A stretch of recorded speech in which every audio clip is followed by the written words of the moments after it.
Applied Sciences. I warmly welcome you all, our speakers, students, teachers, stakeholders, to our seminar, Sustainable and Smart Mobility, Let's Go International. My name is Sonja Heikkinen, and I'm a teacher in the Traffic and Transport Management Studies here at the Riihimäki campus on School of Technology. We are very pleased to have our top speakers here this morning, and also very happy to give our students possibility to follow interesting presentations, hopefully even build your own international network, listen and use English as a working language, encourage you to go for exchange and learn from different cultures globally. Many of our challenges in the traffic and transport sector are global, and we all should build smart and sustainable cities to make a better future for the next generations and take good care of the Mother Earth. This morning we will hear about this work in Holland, Finland, and in Russia, and get an idea what cities will look like in the future. What a great morning we'll have. This seminar is also part of the studies in intelligent smart traffic and intelligent mobility, and we have today in the audience many of our second-year students. Hopefully we also have followers in live stream, and I want to welcome you all also online. I hope that after every presentation we will have some time for questions. And questions can be asked in English or in Finnish, so we will try to help you with the translation, so don't worry if you don't find the right words. Because of the live stream, we will use the microphone all the time also in the audience, and our students Satu Kauppila and Toni Töyrylä will help you with that. This seminar has been planned and organized in cooperation with HAMK Smart Research Unit and the Liikenne Traffic 4.0 project. So please, Mr. Heikki Ruohomaa, now it's your turn to welcome everyone. Okay, so I'm very happy to see you all here. So I speak shortly. You know, HAMK has 4 different research centers, and one we call it HAMK Smart, and our task is to help companies, people, and all the others help to see what digitalization means in future, what kind of new possibilities there is, and what might happen in future. So this seminar and workshop is part of one of our projects, and we really see that the digitalization and increasing amount of data will change a huge our way of move, and it changes our cities and way of our thinking. So, but have to remember that digitalization is only tool, it's not the purpose, and we have to decide how we use this digitalization and how we develop it. But I could talk hours, but I will stop here and wish you all very much welcome on behalf of HAMK Smart Research Center. Thank you. So, our first speaker comes from Holland, Joost de Kruijff, from the Breda University of Applied Sciences. And some of our teachers, including me, had a chance to visit Breda in May, and we were very impressed and inspired from your work, and we are looking forward to continue our cooperation and exchange between Breda and HAMK. So Joost is a senior researcher in the field of cycling behavior research and he focuses on active transport and interaction with the built environment using innovative research approaches such as GPS tracking, big data analysis, and virtual reality. So Joost is going to talk about cycle highway impact analysis and also some other things.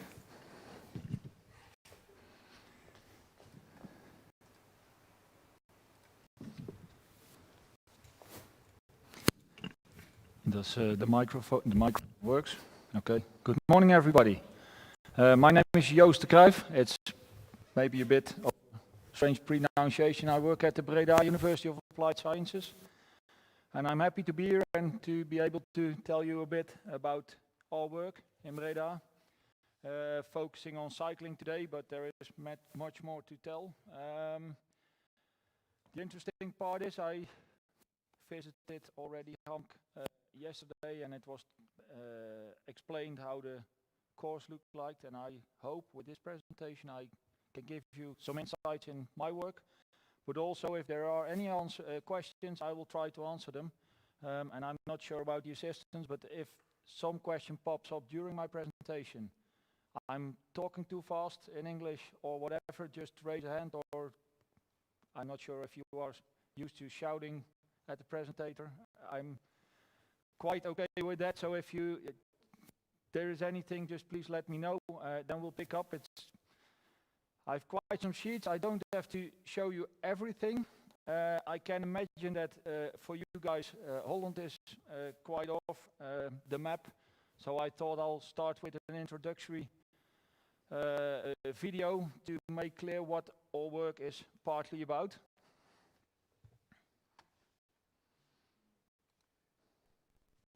These are the Netherlands.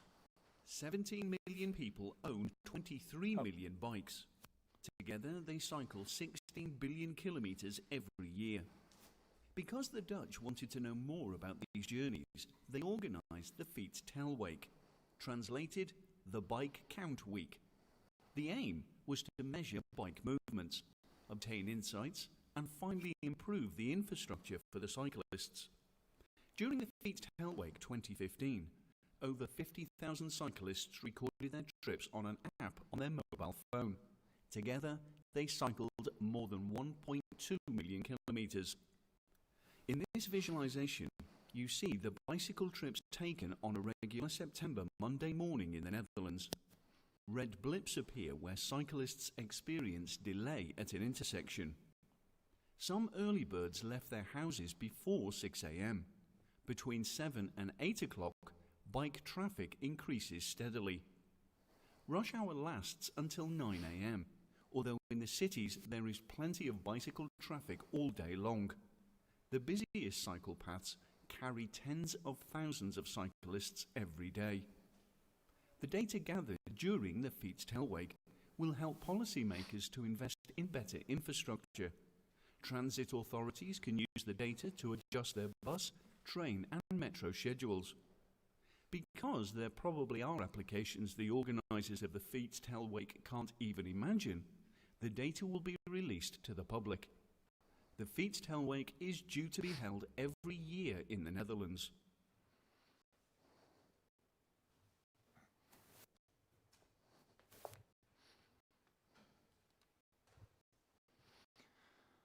I do want to start with some misassumptions. I think the Dutch are known for the amount of cycling going on in the Netherlands, and there are Dutch people who tend to know they know all about cycling. And I think over the last 7 years we showed that, frankly, the Dutch do not know everything, and especially not from cycling, because our starting point was that although a lot of people cycle in the Netherlands, they try to translate their behavior in the behavior of all cyclists. And that's a strange thing, so I want to state cycling is good, and if you look at the literature, it's beneficial for your health and for your well-being and for nature. And there is a vast amount of people not cycling, so what we do, we know that we do not know everything. We're learning fast, and the today's objective is sharing and discussing with you what we, and I think in the first part it's mostly sharing, and in the afternoon session it will be maybe discussing a bit more on what we think we do. For your understanding, because I'm aware that cycling is not on the top of your minds in Finland, all regional authorities have some kind of cycling agenda, and I took the opportunity to take the cycling agenda from the collaboration in the southern part of Holland. And what do they then do? They divide in this 6 teams. So if you think cycling is only about network performance, it's one, optimizing the cycle network. We do something about behavioral change, and I think that fills a bit the challenge you are standing for with the intelligent mobility. Cycling in the chain, because if you once go to Holland, please visit the bike parking at the train station, where it's allowed to take a bike in the train. In Finland, that's not done in the peak in Holland, so bikes can't get in the train. So what we do, we park all the bikes in front of the train. And if you look on the internet, we have the biggest, and that's not to be proud of. It's a big problem, and it's a huge investment, but we have the biggest bike parking spaces of the world. It's with 40,000 bike capacities, and it's crazy, but nevertheless, it's the bicycle train combination is a real profitable for the long term, the long distance combinations. We have also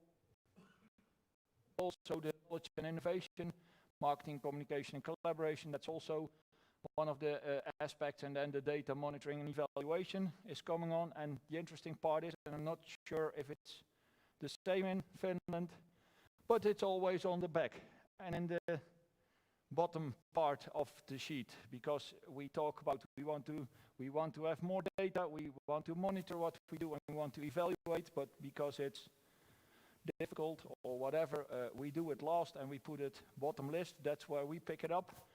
I have some examples to explain, because otherwise it will be a bit of a dull presentation. This is the region of Gelderland. It's located in the mid-east of the Netherlands. And again, if you're going to look on the internet to what do we know about cycling, this is what the region is proud of. This is a fast monitoring plan where bike counts are collected over several years, and the region of Gelderland says, that's great, we have on the cycle highway a growth of 43% of cyclists. Yay! The funny thing is that I then ask them, and do you know if it are cyclists coming from adjacent routes or are it new cyclists? Because if you upgrade these cycle highways, and for your understanding, they are 4 meters wide, red, smoothly paved, lightened bike infrastructure. That's great to cycle on, it's super safe, but if you build and construct a really high quality infrastructural piece of art, people tend to switch from their route to the new route. From these kind of graphs, look impressive, and they are, so it's not to shame the region of Gelderland. Those are impressive numbers, but we can't say that these are new cyclists. And if you read documents about cycling increase, we want to get people out of the car onto the bicycle and not from the bus to the bicycle, because they're competitive in Holland. So what we then do is say, okay, nice thing, nevertheless, what did you do then to get the result? This is a cycle network from Gelderland. I put it in to get some understanding. It's a region with 2,000 kilometers of cycle network. What they have is a massive counting program, and I think this region can be regarded as the same region as Helsinki, I think, in size. So they have a lot of points where they count every day or on an annual basis. They count cyclists. This is the counting of the cycle highways, just to let you know. I show you later on in the presentation what we do with these, because this is a great starting point, but it's not the end. Then the region says, okay, great, we know now from 2015 till 2018 what the growth of the cycle highways are. And actually the bottom one is still to be constructed. So there is not a big growth, but the other ones booming are the most known cycle highways in the world. Interesting part, and that's where we pick the discussion up to where we want to, because we want to say something about the Rijn-Waalpad. And we used the Breda University of Applied Sciences. We are a bit odd in Holland, because in Holland we have different universities of applied science, and all universities of applied sciences want to be in contact with the network, so that's the road authorities, that's the consultancy agencies.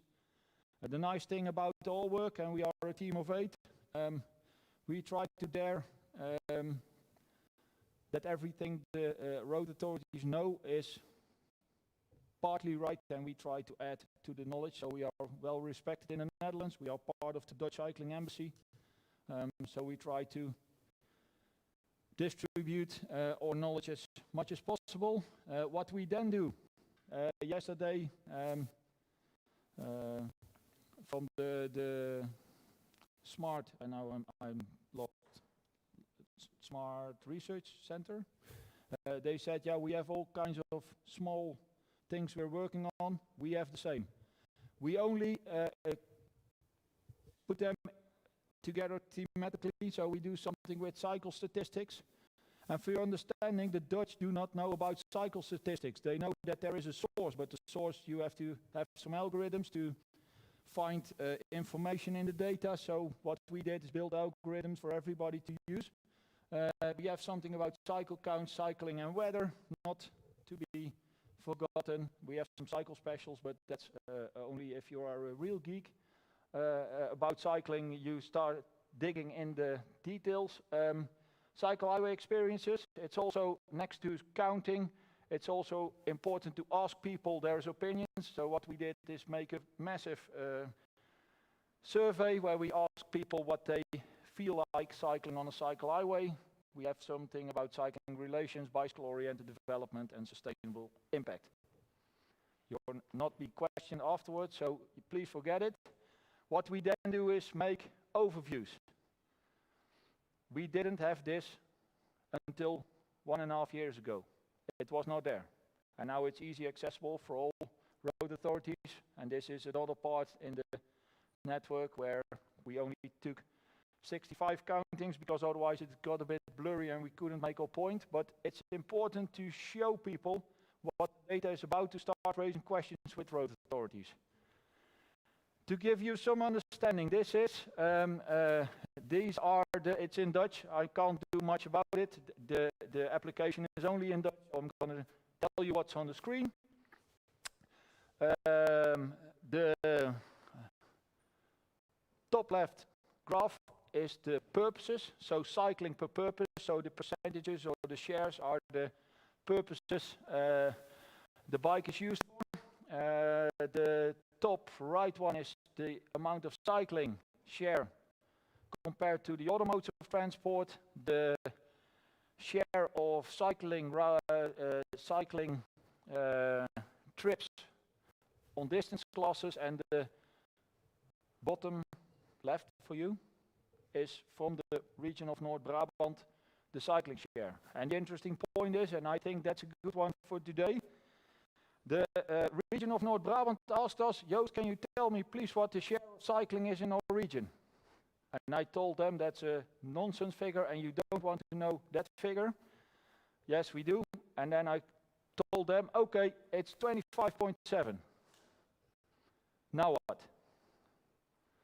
25.7 is useless, I told them, because what you do want to know, and that's why we made one, we want to also show what the other regions are about. So if you now go to the third row in the column, the 25.7 is still there, but then the region can see what the scores are compared to the other regions in Holland. And then they say, okay, the 5.7. Looks great, but it's not so great because a lot of other regions in the Netherlands have higher rates and shares. And that's interesting because in the moment we are going to compare the shares and the figures, then it becomes interesting because then the region has work to do getting the shares up and be competitive with other regions. That was just the beginning. I'm just checking how much time I have because I have a massive amount of slides and the funny part comes. Yeah, that's good. The interesting point is, I'm going to now talk about the introduction of GPS data. I'm not sure if you are aware of the GPS data possibilities on your smartphone. There is a bicycle sharing scheme on the campus. And the interesting thing is there is a GPS tracker in the bike, so I don't really mind the difference because we can do both. So if you say, oh, but what about the sensors in a bike? That's okay by me. And if somebody gets a chip implemented with GPS data, it's also fine. It's about the ID. We have new data and it's GPS data and we collect it by smartphone in this instance. I'm not sure if somebody recognizes the guy on the photo. Did you do homework? This man in front has now a beard and he's our king. This is the King of Holland. And this is the Rijn-Waalpad, and if you look on the internet, there are a couple of really nice, high-quality cycling infrastructure pieces of art, and this is one. This is the bridge by Nijmegen. This photo was taken in 2015, I think. It was Velocity, and Velocity is the biggest conference on cycling in the world, and 1 year it is in the West European region, and the other one it's somewhere around the world, and 2 years ago it was in Rio de Janeiro. Before that it was in Taipei in Asia, and therefore I think Canada, but I'm not sure. This is our king, and it's great. If you have the world's biggest cycling event, it's great that the king comes and cycles on the Rijn-Waalpad. We were proud, and everybody was keen on having the king, because then we get front page of the national journal. The interesting part is, and I try to explain it with this photo, what we do with cycling, cycle counting. We are going to stand alongside of the cycle path and then look how many people pass. In this instance there are 20, and it adds up to 4,500 or 6,000 people crossing that bridge. That's a lot. It's great, we are proud of it, but it doesn't say much, we think, because it's interesting, and I'll show you something we built. This is the same. This is a geographical map we built with all the cycling, which has a relation on the bridge between Nijmegen and Arnhem, and Arnhem is in the north, and I have to point with this, I understood, or how do I do it? For the people on the internet, it's this with the black. We selected the bridge and then looked at the data, and then we have an automatic analysis which says where the cyclists come from and where they go to using the bridge. And that's interesting because you see that from the top left there are people coming from the northern part and then cycle over the bridge to the city center. I'm definitely sure you know that natural barriers are a big problem for infrastructural networks. So bridges are limiting the crossings over the river, and it's interesting these kind of graphs, because then you can see something about the function of the bridge. We did the same thing in Vienna, in Austria, and then people are crossing a bridge, cycling on the southern bound of the water, and then cycling another bridge a couple of kilometers to the east, and then cycle back up. It's because of the performance of the network. So this then it becomes interesting, because now we know where the people come from and where they go to using the bridge. People did not know. We only knew there are 8,000 people crossing the bridge, and that's it. We are proud of it. And now we can say, okay, and I'm not going to show you because then I can spend all morning, but we can say for each thread, based on GPS data, how many people turn right, how many people turn left, and how many people go straight through using the cycle highway to Arnhem-Nijmegen. Are there any questions so far? Because this is the pace we keep for the next 15 minutes. No questions still? Yes? Yeah, you talk about cycle highway. What exactly do you mean by cycle highway? Yeah, okay. The question, I will repeat it, that's the best, I think. The question was raised by the audience: what is the difference between a cycle highway and ordinary cycle infrastructure? Can I? Yeah? Cool. I think there is not much difference. The only thing is, it has to do with places, so it could be villages or economical centers where jobs are. And the importance is that the ambition is to minimize the amount of delay. If you go to the Netherlands, you would say, oh, it's all a cycle highway, but at certain points in the network, the cyclists have to give way to car or to public transport or whatever. And in a cycle highway, the idea is we make it as smooth as possible. So if there is a big problem with a junction where cyclists encounter cars, we try to build split level, so either a bridge or a tunnel. We try to make it as fluent as possible. It's high quality because the minimum standard for the infrastructural width is 4 meters, so that's a lot. It's only cycling dedicated infrastructure, and yeah, if you follow the guidelines, it should be redly paved and lightened, but that's still under discussion. But it's extra quality, but in the practice you will see and notice that people and the policymakers have to do some concessions, so sometimes it's a bit less, but the idea is to have a fluent stretch which is perfectly safe for cyclists. Does that answer your question? Perfectly.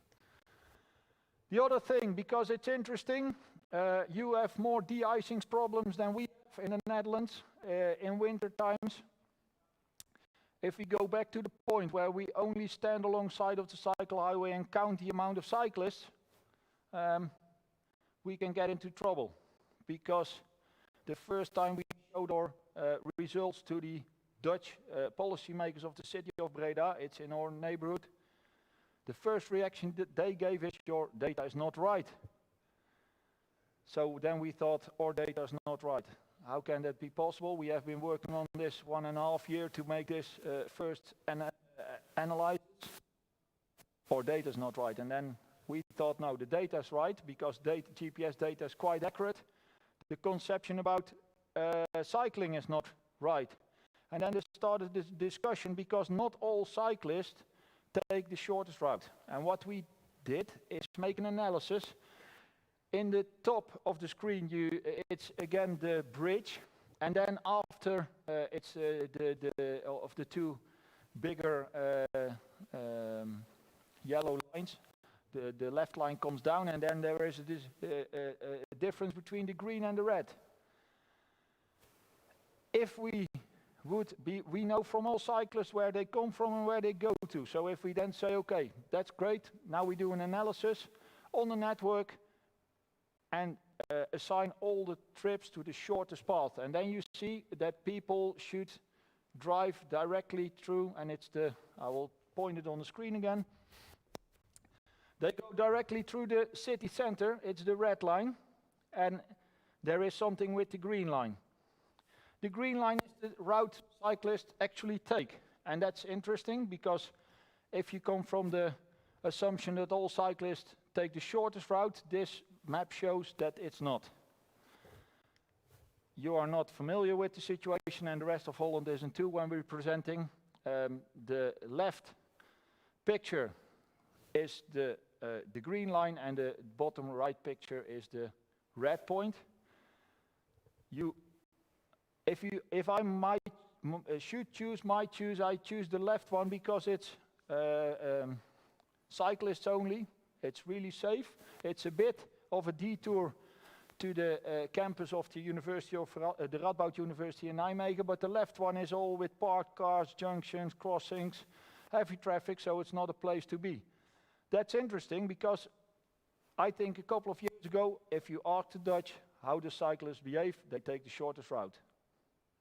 We've proven that it's not, and that's interesting because then you could say, okay, we have a de-icing program. We start first with the routes which are preferable by cyclists, and then we de-ice all the other routes. So if you do something about the quality of the red line and you make it super easy to cycle, all the people on the green line will jump to the red line.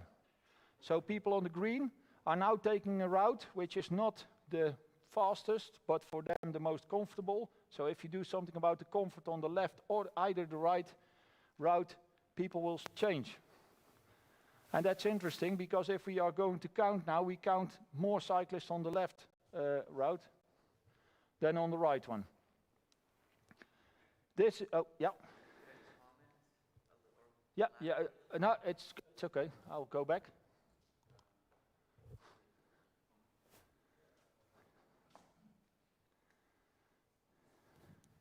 So my name is Oskar Kaupinmäki and I work as a project manager at the city of Helsinki, where cycling definitely is one of the top things on our minds, and I want to reflect on this a little. I understand fully what you mean, that in the Netherlands, cyclists don't always take the shortest route, and we agree. And the more proper way of saying that is that they take the easiest route, and that tends to always be the case. But when you're showing slides like this in Finland, you need to be very careful, because on both of these pictures, and the one that you're showing that is bad, it's still, even but Copenhageners would say that is good. Yep. That is normal bicycle infrastructure on an urban street. If you have a similar scenario in Finland, the other picture might have no bicycle infrastructure whatsoever. And then you're giving Finnish people who are not so familiar with the matter an idea that, okay, so we don't need to put bicycle infrastructure here because cyclists don't want to go there. And that's false. Yep. You know, every destination needs to be reached. But once again, I'm not saying you're wrong, but you need to understand this little difference between Netherlands infrastructure and Finnish infrastructure. Yeah, you're completely right. And there is actually some cycling infrastructure to the right of the car, so completely right. But my problem is that I'm not so aware of the Helsinki situation, and we have no GPS data to make my point. But so from now on, we trust the city of Helsinki and say we say they take the most comfortable route. I've proven it by data, but it's not that data is always right. It's a great addition. Thank you very much. Right. Sorry? Data is always right. I can prove that it's not, but that's for another presentation. The interesting part is, if regarding the question of the audience, we made this one, and this is the travel speed on the cycle highway going from Tilburg in the south to Waalwijk in the north. It's a 16-kilometer stretch of cycle highway to be constructed, and the graph in the bottom left corner is the speed of all cyclists on the trajectory. If we start most left, that's the central station of Tilburg, and then we go, if we follow the graph to the right, you see the speed, and there are some delay. So everywhere where the red, the green and the yellow drop, there is a problem on the network. And that's an indication where the cyclists on the cycle highway, which still has to be constructed, so it's the current situation, are facing major problems. So if there is a decrease in speed, there is something to do. And the major decreases in speed on the left side of the graph, that's an area where they sell cars, so there is mostly car-related infrastructure. There are a lot of traffic lights, it's heavy traffic, so cyclists have to pay attention. In the middle part, you see a quite fluent line that's in the outskirts. There is hardly any cycling infrastructure now, but people tend to be able to cycle fluently. Then I'll try to say something about the problem there, because then policymakers might think, oh, we we shouldn't do something in this area, because everybody can cycle quite easily. The problem there is hardly any cycle infrastructure, so it's really unsafe to cycle there. So we have to do something about constructing better cycle infrastructure to enhance the safety on that trajectory and not so much the speed. These kinds of insights are so new that policymakers in Holland even do not fully use them, because they are still learning how to interpret them. But it gives insight, and if you follow the line from the downside, everywhere there is red and orange. Instead of yellow, there is massive delay on the network. I'll have just to check for the time. Yeah. Going back to the stretch of Arnhem-Nijmegen, this is a cycle highway, and if we then gonna translate the counting data to the network, this is the traffic counting on the network. So we have multiple traffic counts on the cycle highway between Arnhem and Nijmegen. The size of the node indicates the amount of cyclists. So there in the north there is the city of Arnhem, and in the south there is the city of Nijmegen. So there are 10,000 people being counted on a bicycle in the southern part, and in the middle part it's less. What do we do then? These are the counts. This is an overview of the counting, and then the column with counts says the amount of cyclists being counted. The tracks is how many people we have tracked using GPS data, and there is a percentage to see what the share would be. Interesting part is, I'll go back one. One other thing we can derive from GPS data is the amount of distance. That's interesting, because only with this, and this is quite ordinary. If you look to different cities around the world, they have some kind of counting program, and some have a quite extensive counting program in the region, and some have a bit less. And you are surprised by the quality in Holland, because you might assume it's great. It's not. If we only have a counting program, we could say something about the volume, but we can't say something about the trip length. And I cycled yesterday on the shared bike, and it's electric. And in Holland, the electric bike is rapidly gaining train. So more and more people get the electric bike, and that has an impact on the distance. If you want then to say what is happening over the years, and you have a stable volume cycling, but people tend to cycle further, the amount of kilometers cycled each year increase. So for policymakers, they want to say we invest a lot of money in cycling and cycling infrastructure and cycling safety. What happens? And then if you have a counting program which shows stable figures, so each year there will be 4,000 or 5,000 cyclists, they would say, okay, we doubt if our policy is effective. Nevertheless, if the cyclists who cycle there cycle for longer trips, the amount of cycling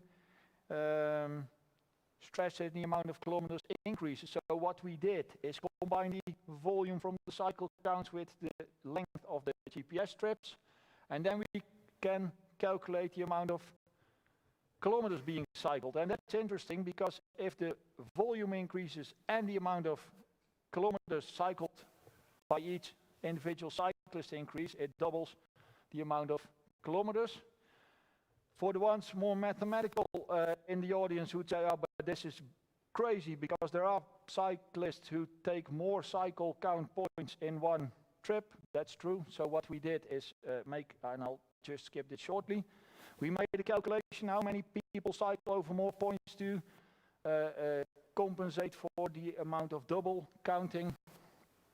And we could say that 95,000 kilometers are being cycled by cyclists using the cycle highway, and that's 15,000 kilograms of carbon dioxide per working day. That's massive. And that's our figures which are policy relevant. Because from a policy perspective, sometimes, and it's again, for the case of Holland, I'm not sure about the Finnish case. Next to the cycling safety, the environmental impact is one of the issues connected to cycling. So what we try to do is translate then the cycling information into relevant information for other domains. And what we then did to say, okay, cycling is good for health, economical accessibility and livability. Nobody disagrees with that. There's no policy maker who says we are not going to invest in cycling because cycling is bad. But what we then did is say, okay, how many million kilograms carbon dioxide are being not wasted by the use of car? It's not saved by the cyclist, but it's not polluted by car. So there's 5.2 million kilograms, and that's adding. And then I recalculated in the amount of forest which produces or reduces the amount of carbon dioxide, but that's detail. The big thing, because I think the time is running out, what we did with our work is show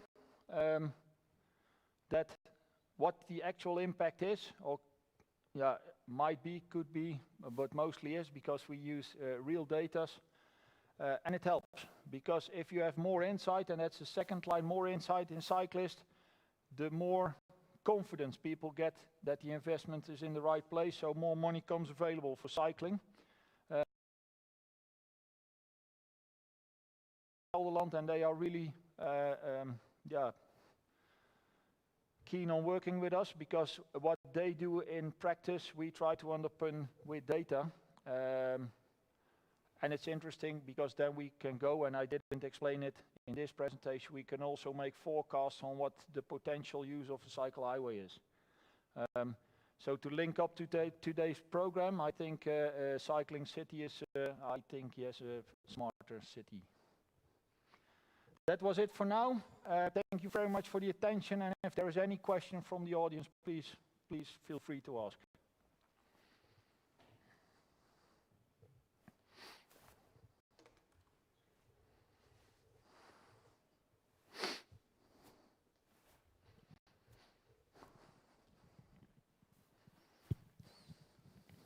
Hi, I have one question. You were saying that you are collecting GPS data, and I'm thinking that are you using applications like Strava or something like that to collect data? Okay, I don't have to repeat the question, so that's easy.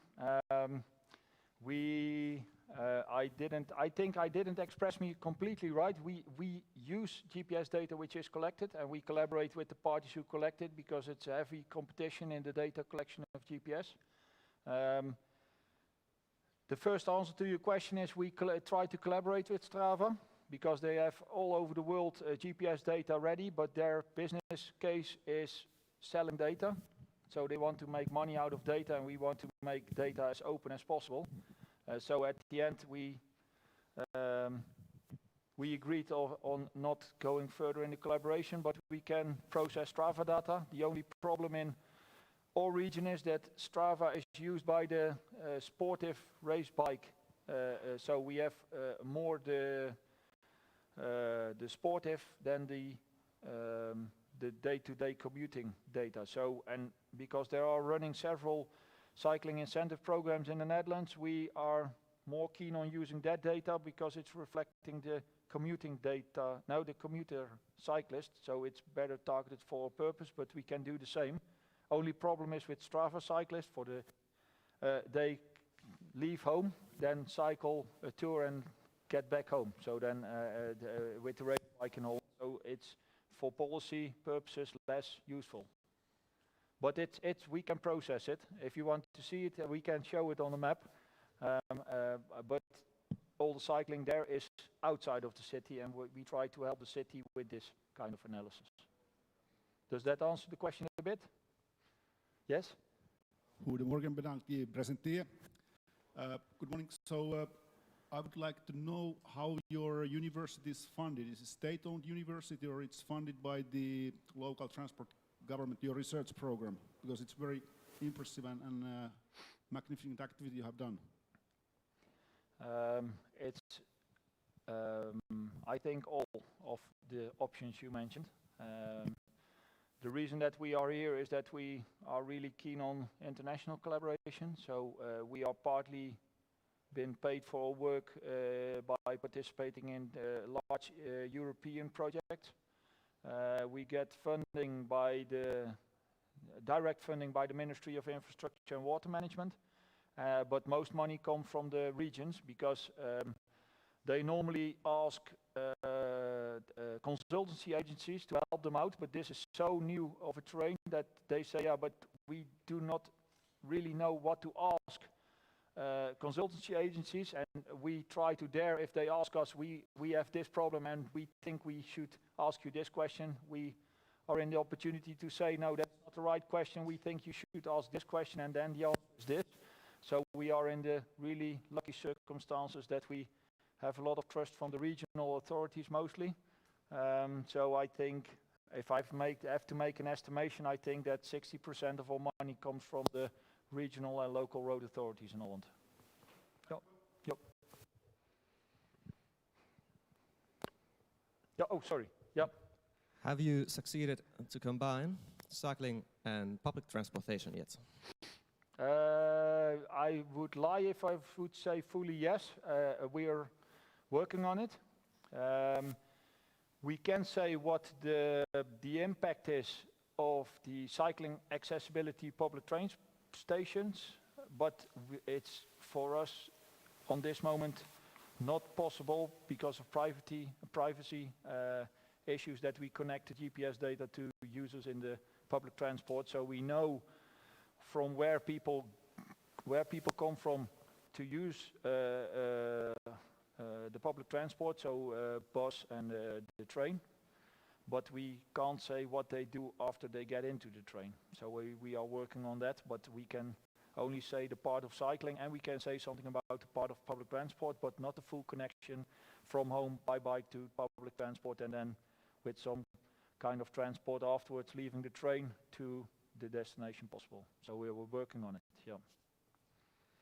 It is a problem that has not been fixed here in Finland, actually.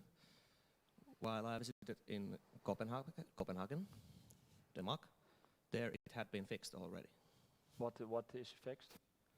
That you can just take your bike with you to the train or the subway, and it won't be in the way of people. It was very well fixed.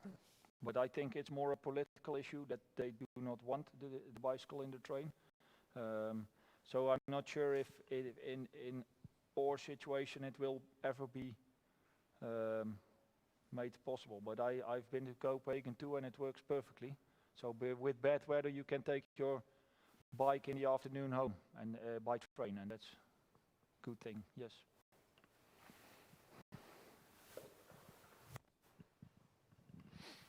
Hi, I would like to ask, do you have to legally use a helmet while you're driving, cycling? Sorry, again. Do you have to use your helmet while you're, legally, while you're cycling? No. Okay. No, because people in Holland, but that's also a discussion. The reason we don't wear helmets is that we are convinced, but that is to be discussed. It's not my opinion, but I try to explain why it is. Because there are so many cyclists, the car drivers are aware of the amount of cyclists on the road. So because they are there, it's less unsafe. It's not safe, but it's less unsafe. And wearing a helmet decreases the feeling of freedom getting on a bike. So it's another issue which increases the feeling that the bike is, it becomes, using the bike is less flexible. And because it's in our culture, people do not like to wear helmets on a bike. But we had a discussion already with the people here.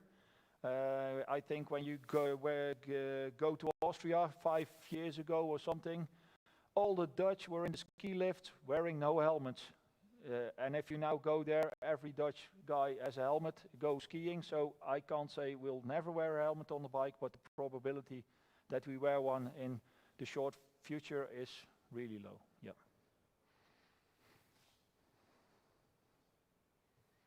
Yep.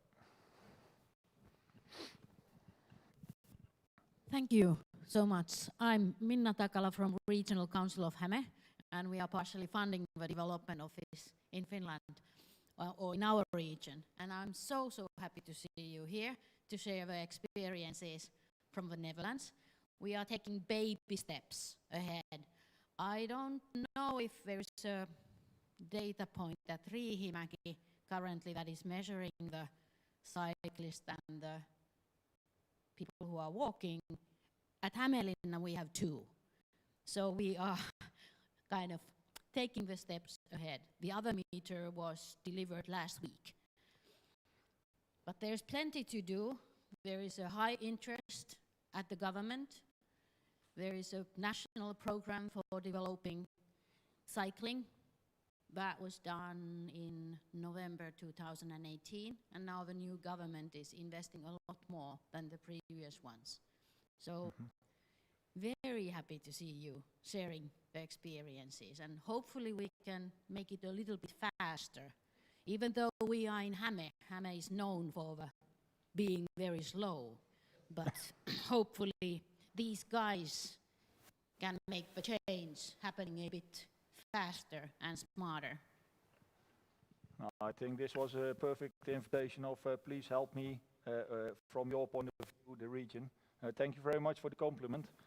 And for your understanding, for me it's nice to present it like this, but we have fallen many times, so this is the easy peasy nice, and we do everything great. It has been baby steps too, but we try to make it easy in the presentation, but it hasn't been so far. So, but I hope the guys and the ladies in the audience can help you over the next couple of years.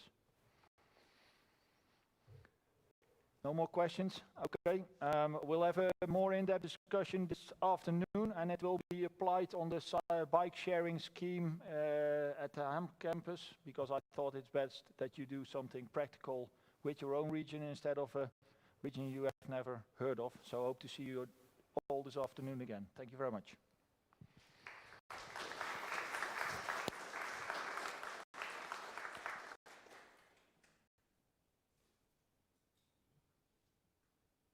Thank you very much, Joost. Here is a little present for you. There's something little to eat. So thank you. I hope you enjoy the other presentations. So we will continue, and our next speaker is Mr. Aki Laiho from the company called Roland Oy. So Aki Laiho works for Roland Oy as a partner and in sales and business development. Roland Oy offers know-how for the needs of smart mobility. The company is a forerunner in smart mobility services and knows very well what shared use means to the service owner and user. And you are going to talk about new mobility solutions from the operator's point of view.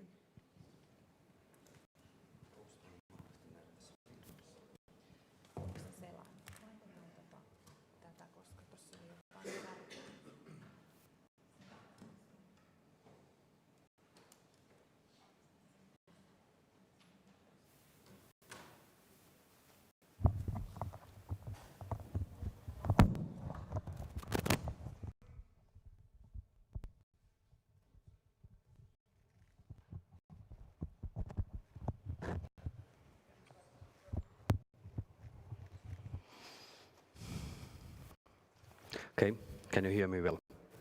I guess so.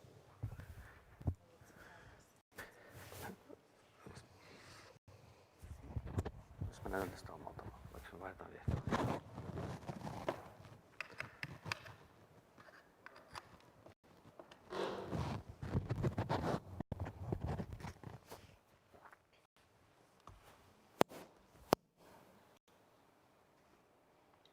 So let me start with a couple of minutes of a video, so you get a quick glance on what we actually do.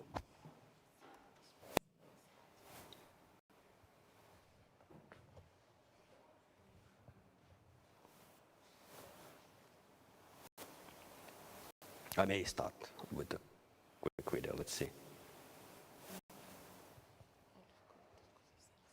Yeah. On. Tämä.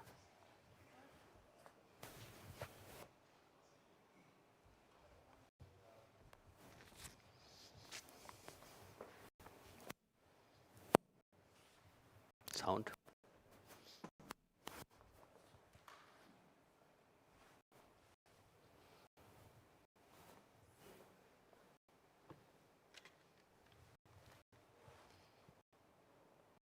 If Teemu can hear me, can you please come and help with the sound?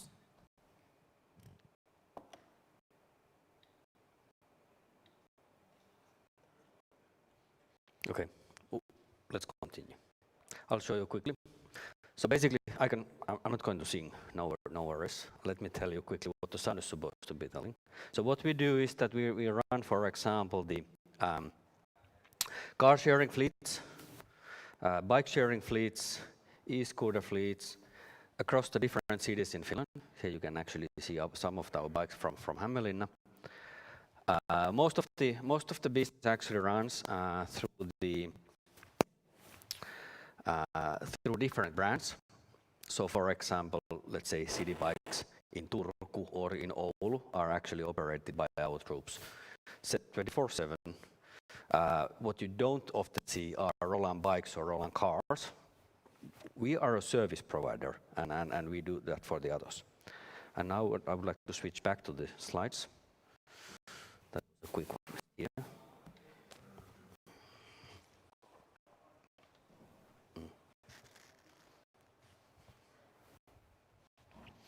Yes.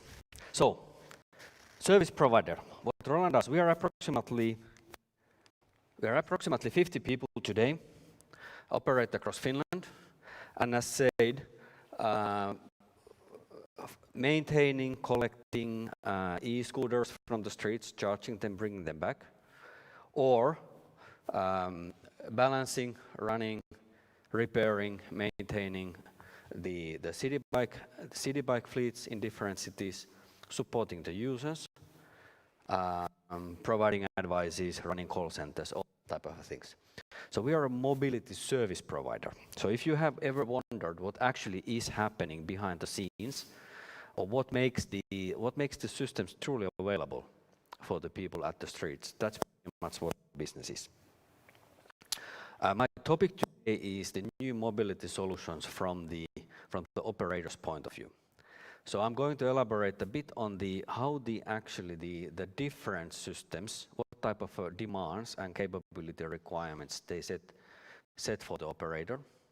So I'm not going to talk much about technology or biking as such, but compare a bit on biking versus car sharing versus e-scooter businesses, and truly from the operator point of view.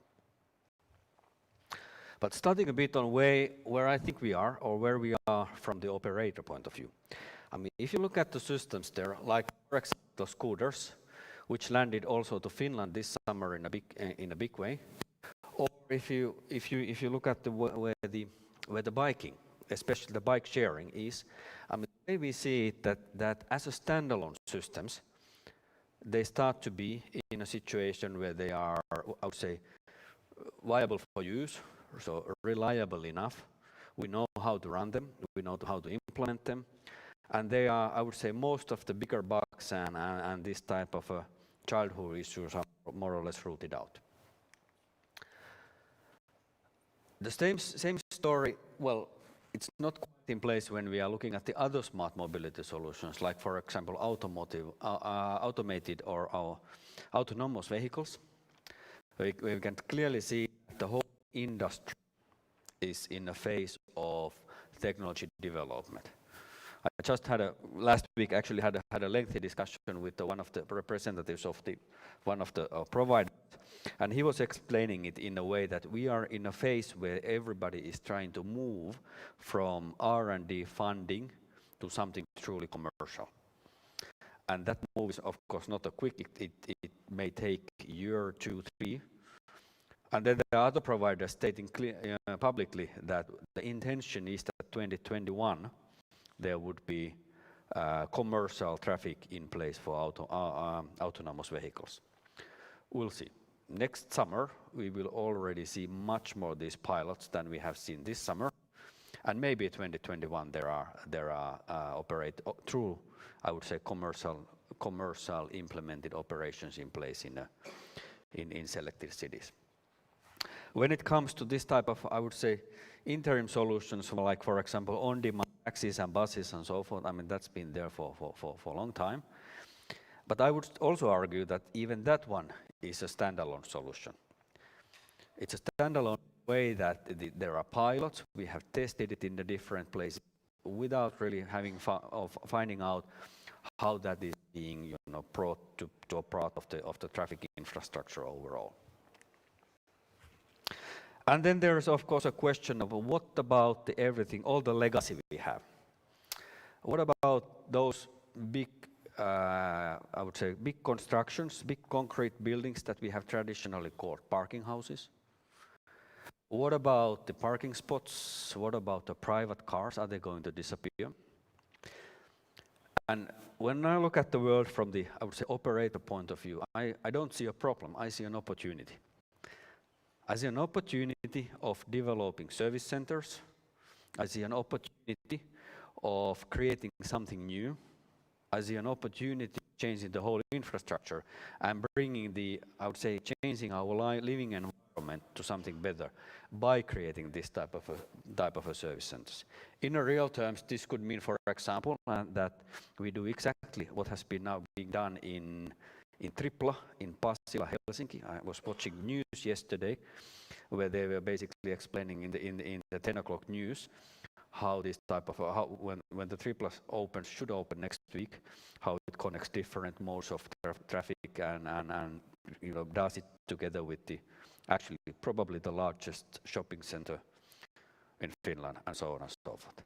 The solutions don't need to be that massive, but the logic of changing the old infrastructure to something new is of course interesting. And for us as an operator, it's a business opportunity which is still on the face of a concept. Now, you could ask, what is it then that an operator actually does? Well, in short, what we do behind the scenes so that the most of the people don't see us is, well, we do first of all, we do system integration, monitoring and adjustments.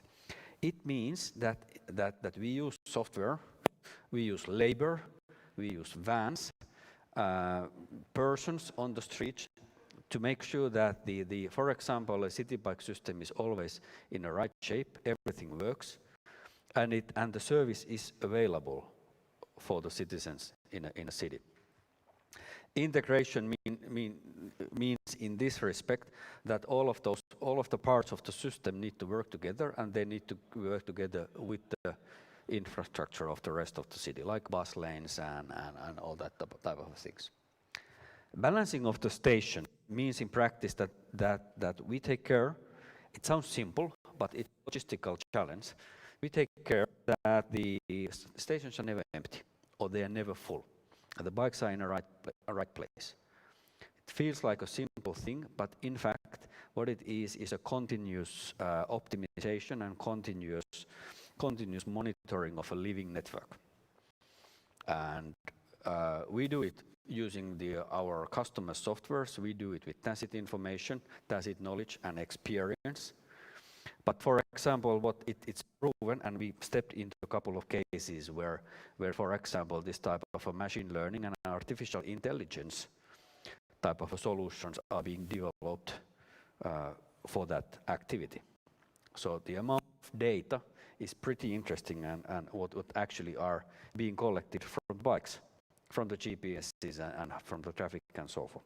So we in fact may see this type of a big data and neural network learning and all type of fancy buzzwords taking place also in this simple activity in the future.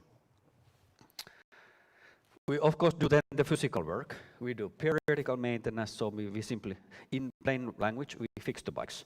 We fix the bikes periodically. We also fix the bikes when they get broken.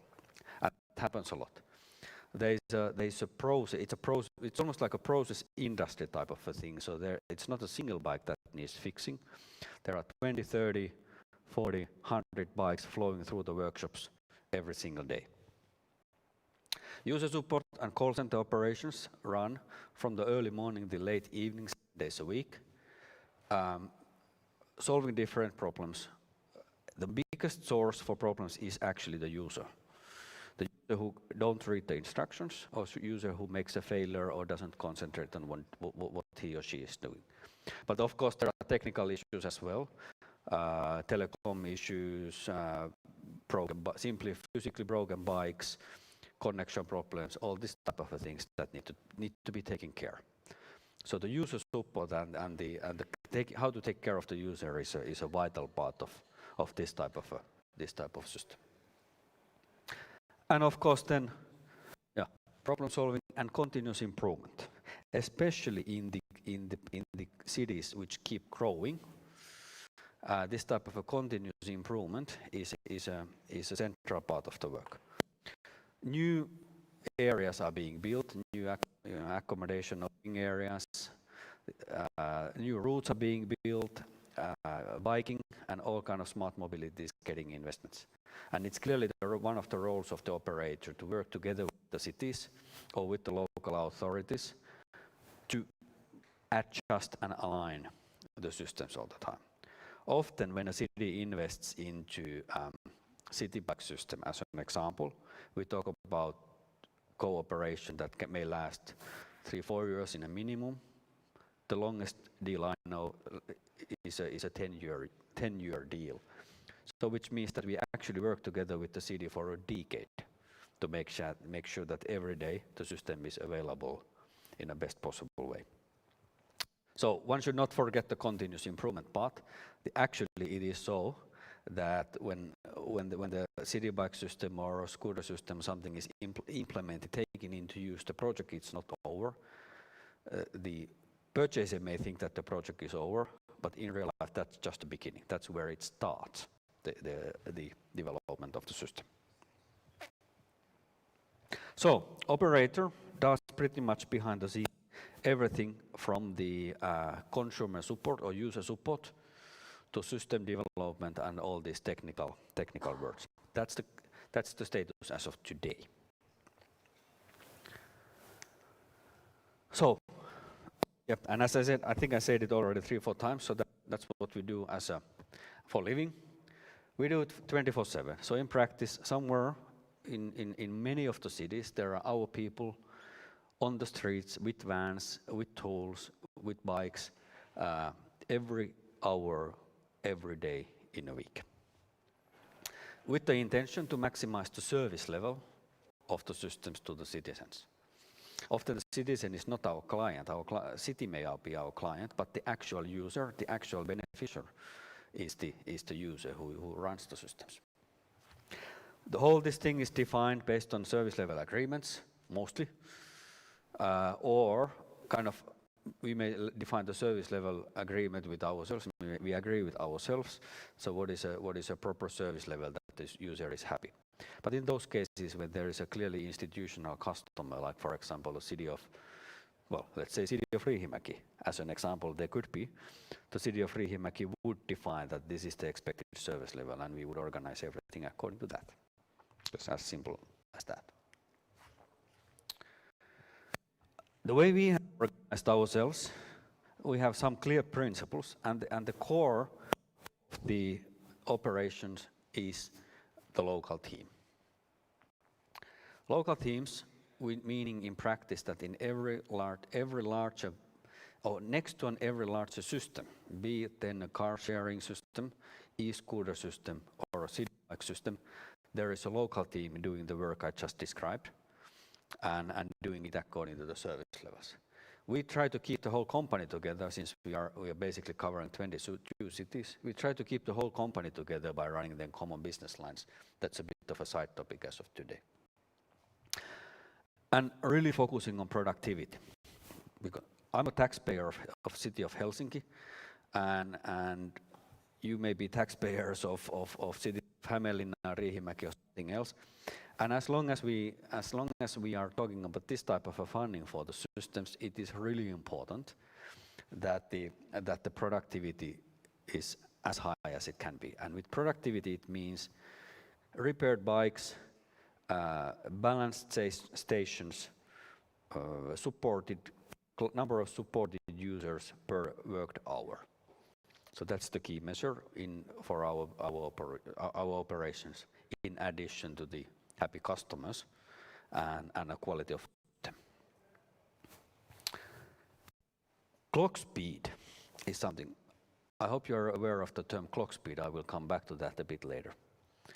Clock speed seems to be one of the things that actually separates the systems from the operator's point of view. When you talk about clock speed of a car sharing, clock speed means in that practice that some things happen today and we can fix them tomorrow. When you talk about clock speed of a bike sharing system, things happen this morning and we fix them in the afternoon. And when we talk about the e-scooter fleets, things happen now and we probably should fix them by 11.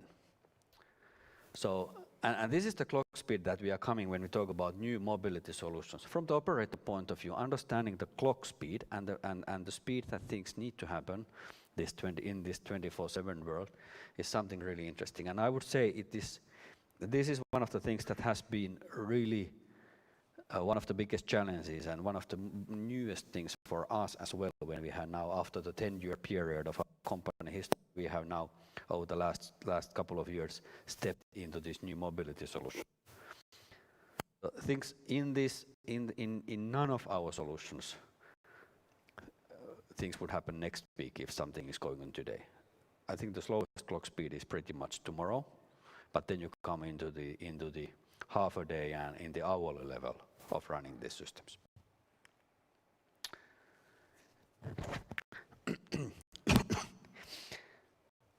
When I look at our so-called new mobility solutions that we understand them today, I would simply categorize them into 4.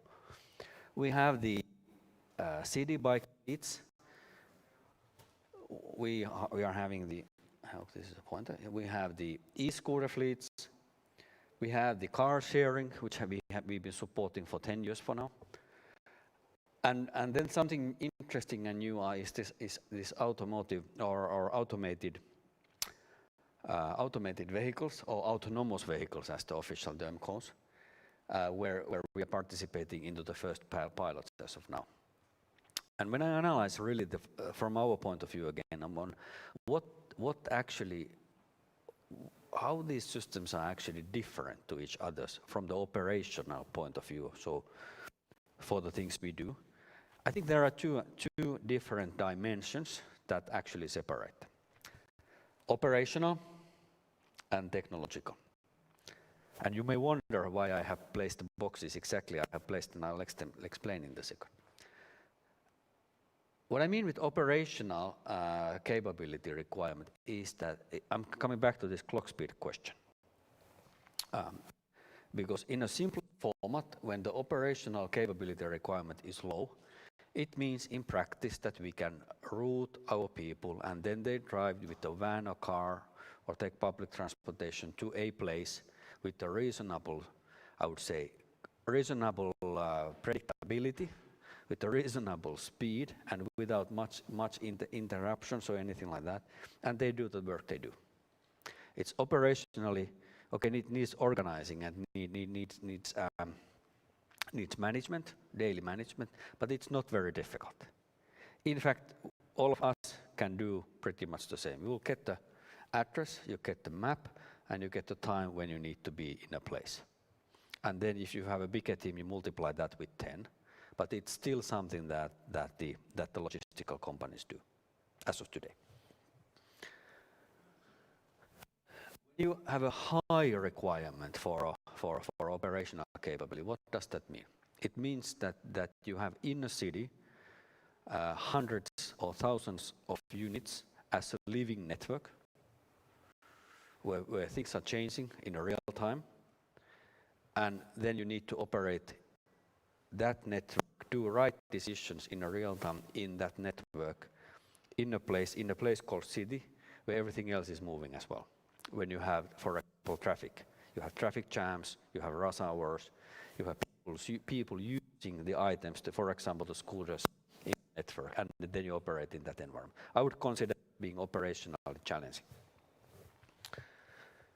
Okay, then technologically low and high. This is really from our point of view. This doesn't reflect to the point of whether the devices themselves are technologically advanced or not advanced. It means that from the operations point of view, collecting, charging, maybe doing some small fixes to the scooters, bringing them back to streets, that sets high operational requirements for our teams, but it's not technologically very difficult. We can do the repairs in a simple way. We can do the charging and so on and so forth. When we talk about support for the car sharing, keeping in mind that the operational body like us don't repair cars. We take them to repair if that's needed. We do, again, small fixes, change parts, add liquids, do this type of a cleaning, for example. And it happens in a relatively slow clock speed, relative compared to the other areas. So it's technologically not very demanding. It's also operationally not very demanding, but it's of course a vital part of the new mobility solutions as such. So these are the ones. Then when we talk about the autonomous vehicles, it is, and it definitely will be in the future, quite demanding from the technological point of view, because then we'll start talking about completely different domains of technology. All this type of remote connections, visual monitoring systems,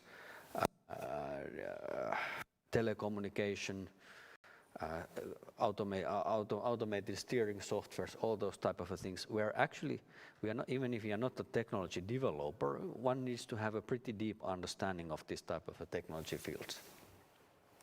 Operationally, there are so few of them, so for time being, and in the near future, it will be operationally lowish, but technologically as high as one can ever imagine.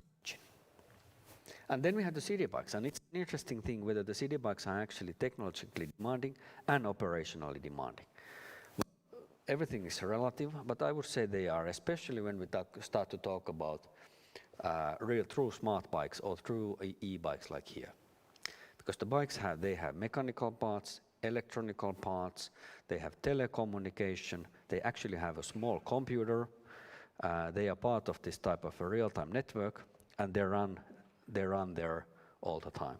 So even if clock speed is slower than with the scooters, it's high enough to pose certain challenges. We are still working in an hourly base, in a big case especially, and covering the technology fields, pretty much everything from small mechanics to telecommunication and all the data handling and big data in the back-end systems. So compared to the traditional traffic operator, this is the way I see that what type of capability developments the new mobility systems put to us as of today. And then if we go forward, the other point of view that is interesting point of view is how this all is actually then changing the city.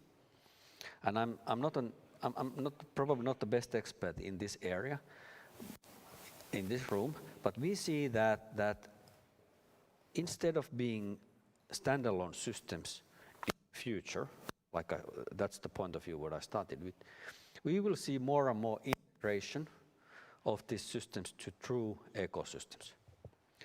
True, but it's still in a starting phase. I mean, there was a question about whether it's been possible to combine biking and public transportation. There was the same discussion last week in Velo Finland, in the annual conference of biking. And even already that question tells that we are not very far in this integration. But the way we see is that these new mobility solutions will find their place. Some of them will focus on the traffic in the densely populated areas, on the city centers. Some of the new mobility solutions will focus on connecting different areas to each others, kind of as a linking traffic. Some of them will actually focus on acting as this type of a mobility hubs and also to support the future private car segment, so to say. And all that will evolve in the city environment. This is something what we are actively trying to take part of, trying to drive forward by searching, investigating, combining this type of solutions so that they would have a true impact in the future. But we are not the only ones who are trying to integrate this. From the user point of view, I mean, there are many startups as of today integrating the traffic chains or the different mobility areas in the chains. I mean, the best known example is probably the Finnish startup UIM, right? Who are trying to integrate the ticketing part of the whole store. Then there are multiple software providers integrating kind of the web services, web portals, web interfaces for the consumers. What we do, we try to integrate it from the bottom, so that for the cities or other actors, it would truly be possible to drive into an area or into a city a combination of new mobility solutions, so that it truly changes the society, and it changes the way we move and changes the way we transport ourselves and transport the goods in a certain area, so that the ecosystem would be integrated from the bottom up. It sounds a bit futuristic, but I think it's a big step from the standalone solutions being trialed to the situation somewhat starting now and certainly in the coming years, where this type of a new mobility solutions change the cities and change the living areas really. Now comes the speculation part. Building on what I just said about the standalone solutions, technological challenges, and a changing city environment, I'm sometimes wake up in the night, look at myself in the mirror, and ask, so what the hell are we going to do at Rolani in 5 years from now? Not that we would be lack of work, that's not the question. The question is what do we need to be able to do in 2025 to be able to continue to be the #1 in these smart mobility solutions? And the answer is something that, well, I'm not sure if I'll sleep very well after that, but the answer is definitely something very interesting. Because I would argue that for a new mobility operator who wants to cover this type of current and upcoming solutions in 5 years from now, one needs to know quite a bit, both from the operations and also from the technology. And this is just a list what I wanted to make, to list basically building on top of each other's in a kind of a capability. You could imagine it as a kind of a capability building or capability stack. So it certainly still starts in the future from point 8, advanced maintenance and repair. One still needs to maintain and repair both the hardware, the software, the electronics, the vehicles. That won't change. We still need to be able to balance the stations, but do all kind of other service availability management as well. For example, combining the current situation based on data, predicting the future situation based on data and some intelligence, and actually acting to the changes or to the trends or city behavior early on, so that we will be able to keep up with the clock speed. So what we do today between the ears of our guys who run the vans, we will need to be able to do based on big data analysis, and some sort of learning systems in the future, or before the things happen. 24/7 fast response capability. This comes together with the autonomous vehicles. Because even if the autonomous vehicles are autonomous, I don't think they will be 2025 so predictable that there would not be manual interventions needed. And the manual intervention needs to be there not in days or in hours, but in minutes. Which means in practice that if we run today in the hourly level, in the future we will run something in a minute level on the streets. Same goes with the user support. And then we come with the 24/7 vehicle monitoring and remote operations. This is obvious when you think about the autonomous bus, that there needs to be remote monitoring and manual intervention possibilities. I was watching last week a demo where an e-scooter, three-wheel e-scooter, was remote operated from Berlin. The e-scooter was in Shanghai. And that was not the only technology provider who can do that. That was one of the technology providers who are right now testing and piloting that. So this type of a remote monitoring thing will be there, and it will definitely be applied to keep the city in order and to move vehicles one place to another. What I hope for is that we will be able to change pretty much some of the manual balancing and moving and steering operations to take place on a remote basis. And of course, our intention is then to run the autonomous vehicles in the future as well. That will require operations centers, pretty much every area where this thing happens. System development and deployment. So more and more advanced systems are still being put in place as a projects and change over time as they are being done today. Ecosystem integration, so really creating from different modes of transport something, true solutions for different areas or cities. And then of course ending up with the city planning on top.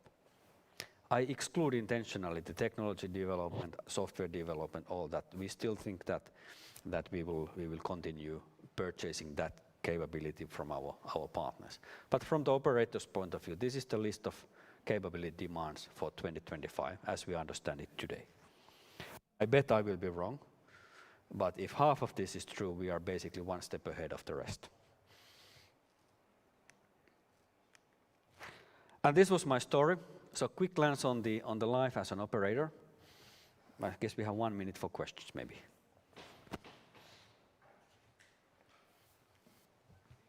If any.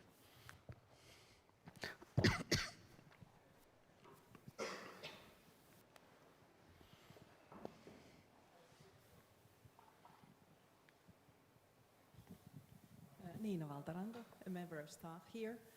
I'm really concerned with sustainability, especially with e-scooters. So what happens when they are beyond repair, when they cannot really be repaired any longer? Yeah, that's one of the make it or break it questions for the e-scooter business globally.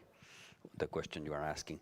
The way we saw e-scooters coming is simply the scale and volume. There was a global competition run for the e-scooters globally, and the sustainability was clearly not taken very high on the agenda. That is changing now. So what we see is that first of all we start to see scooters which are not made for this type of a short life cycles, but we see scooters that are repairable and which have changeable parts, which of course improves the situation.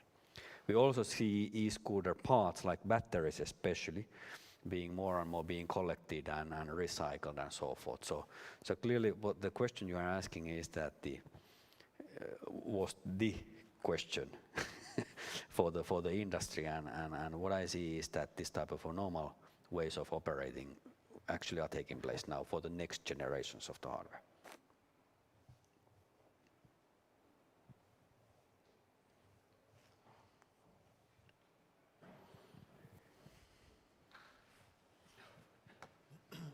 Hi, I'm Teppo Sotavalta. I'm HAMK's staff also from traffic management. What kind of safety principles your company have? Customer safety. I'm sorry, maybe you should... What kind of customer safety principles your company have? All operators have some customer safety principles. Yeah, well, of course, we have two points of view for this type of a safety principles. One relates, of course, to the usage of the vehicles, where the main principle is that we strongly encourage and guide the users to follow the laws and use helmets and follow good practices and procedures. The other one, which is more of purely our business. I mean, this is something that is common for all the actors in the area. For us, it's of course is also a question of how we build design and build the system so that they support kind of good, safe traffic in the cities. And there we are, of course, trying to follow, I would say, all kind of design guidelines and that type of things. Consider, for example, positioning of the city bike stations, also from the safety point of view, and as well as as an example, and operate on the streets so that it doesn't put any risks to the people, for example, passing by or something. So the points of view, the principles that we follow are relating to the, use the vehicles in a good manner. Point one. Point two, let's design and build the systems with the safety on top of the agenda. And the point three, intending to operate by ourselves at the streets with the safety as number one guideline. And these are, in short, in nutshell, the points of view that we are trying to, or the principles that we are trying to follow. Safety is number one, of course, when we talk about traffic and people in all of the aspects. Still one quick question, and then we have a short break. Just a comment. Scooters, e-scooters, is an excellent example about the destructive technologies that can happen.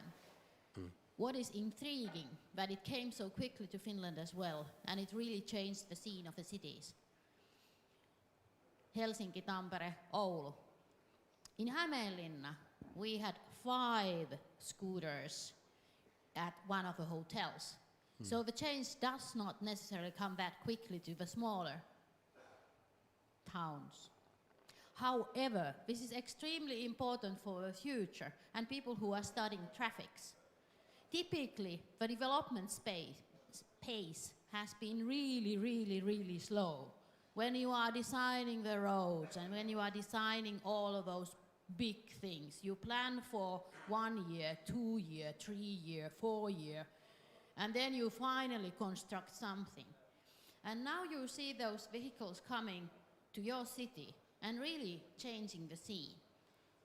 So how are you, the future professionals in the traffic, capable of handling also these very fast, quick changes that are happening? The tradition that you are taught typically is the old. So you are looking to the past. All the laws, all the politicians, it's typically outdated information. But you are supposed to look to the future. You are supposed to make the change for the future, for the traffic systems, not only in the small, not only in the big cities, but also in the small cities and in the rural areas. And this is really challenging times. And what we can learn from the Netherlands, and what can we learn from the other countries, not to make the same mistakes? What can we do better to really help people to move from one place to another? Because that is the key thing there. And you really have to kind of challenge your own thinking and your ways of kind of transporting yourself even from one place to another. And it's a tall call. And I'm so happy to see the event here. And I hope that you really kind of challenge your own mind when you are looking into this. Because you are the ones that will make the change in the cities. Yeah. Thank you for the comment, Minna. We give a big applause to Aki for this great presentation.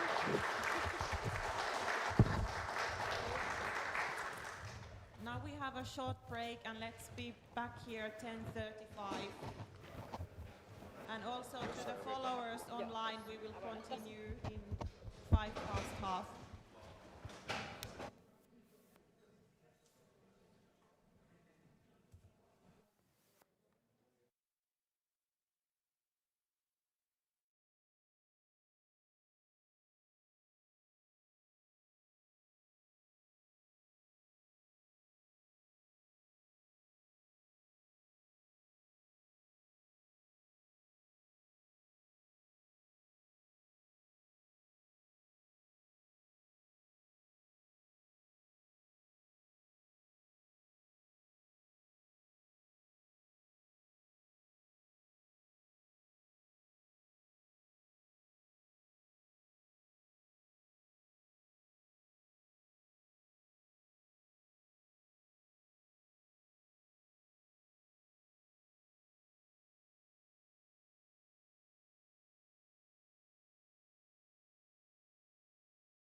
two speakers are ready to have their speech. And the next speaker is Mr. Oskari Kaupinmäki from the city of Helsinki. And you are also the former student from HAMK. Yes, I am. And Oskari is a project manager at the city of Helsinki, and you have 6 years work experience in the public and private sector. Maybe you correct me if So you've done up more. to 7 almost at this point, but yeah. And you've done various types of projects around traffic and urban planning. And your main interest lies in the promotion of sustainable transportation, and especially when it comes to cycling. So you're going to talk about Helsinki as a game changer in Finland. What have we learned? Please. Yes, I am. There's a reason I put this video on in the beginning, because as we were listening to the first presentation, I realized that there must be quite a few people in this room who've never really seen bicycle infrastructure outside of Finland, and especially not in, say, Amsterdam, Copenhagen, or any other of the great cities in the Netherlands. In this video, all these examples are from Copenhagen, and there is a reason for that. It's not to hate on the Dutch, but there's aspects of the Danish way of doing things that are really easily applicable here. So now that we've all soaked this little piece of cake in, I'm going to switch over to the presentation itself. So, as Sonia already rightfully introduced me, my name is Oskari Kaupinmäki, and I work as a project manager at the city of Helsinki. And I graduated from HAMK back in 2012, and since then I also did my master's degree at the Transportation Systems of the Future, where Teppo Sotavalta was one of my mentors when I did my master's thesis. I graduated from that a year ago. Now, when we're talking about Helsinki as a game changer, I have a sense that some people in this room might be thinking, man, another arrogant hipster from Helsinki is coming over here and tell us about how great Helsinki is and how everyone should follow suit. And that's not it, by no means. And in my defense, I'm from Helsinki. I'm from Hyvinkää, which is a neighboring city, probably very familiar to many people in this room. And it's not really the love of Helsinki that gets me so looped up about what I'm talking about. It's the substance itself. And learners, we are not a world-class city in urbanism and with the bicycle as a part of that, by no means, but we've benchmarked world-class cities a lot, and we've formed our goals and strategies as a base of that. So I'm going to tell you guys where we are, what we learned, and what we're striving towards. So as you may have already understood, I'm talking about the bicycle, but not as a cyclist. I'm not a cyclist.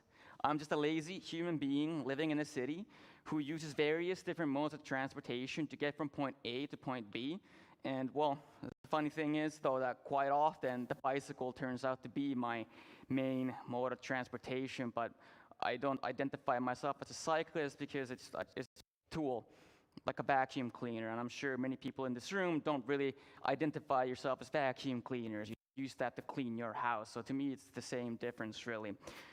But when we talk about promoting cycling or the role of a bicycle urbanism, the key thing to get is that it's not just about the bicycle. The bicycle is just a means of making a city just a little more livable, so it's got a major role in the functionality of a city of today and of tomorrow. And so therefore, we gotta look at this from a much higher perspective.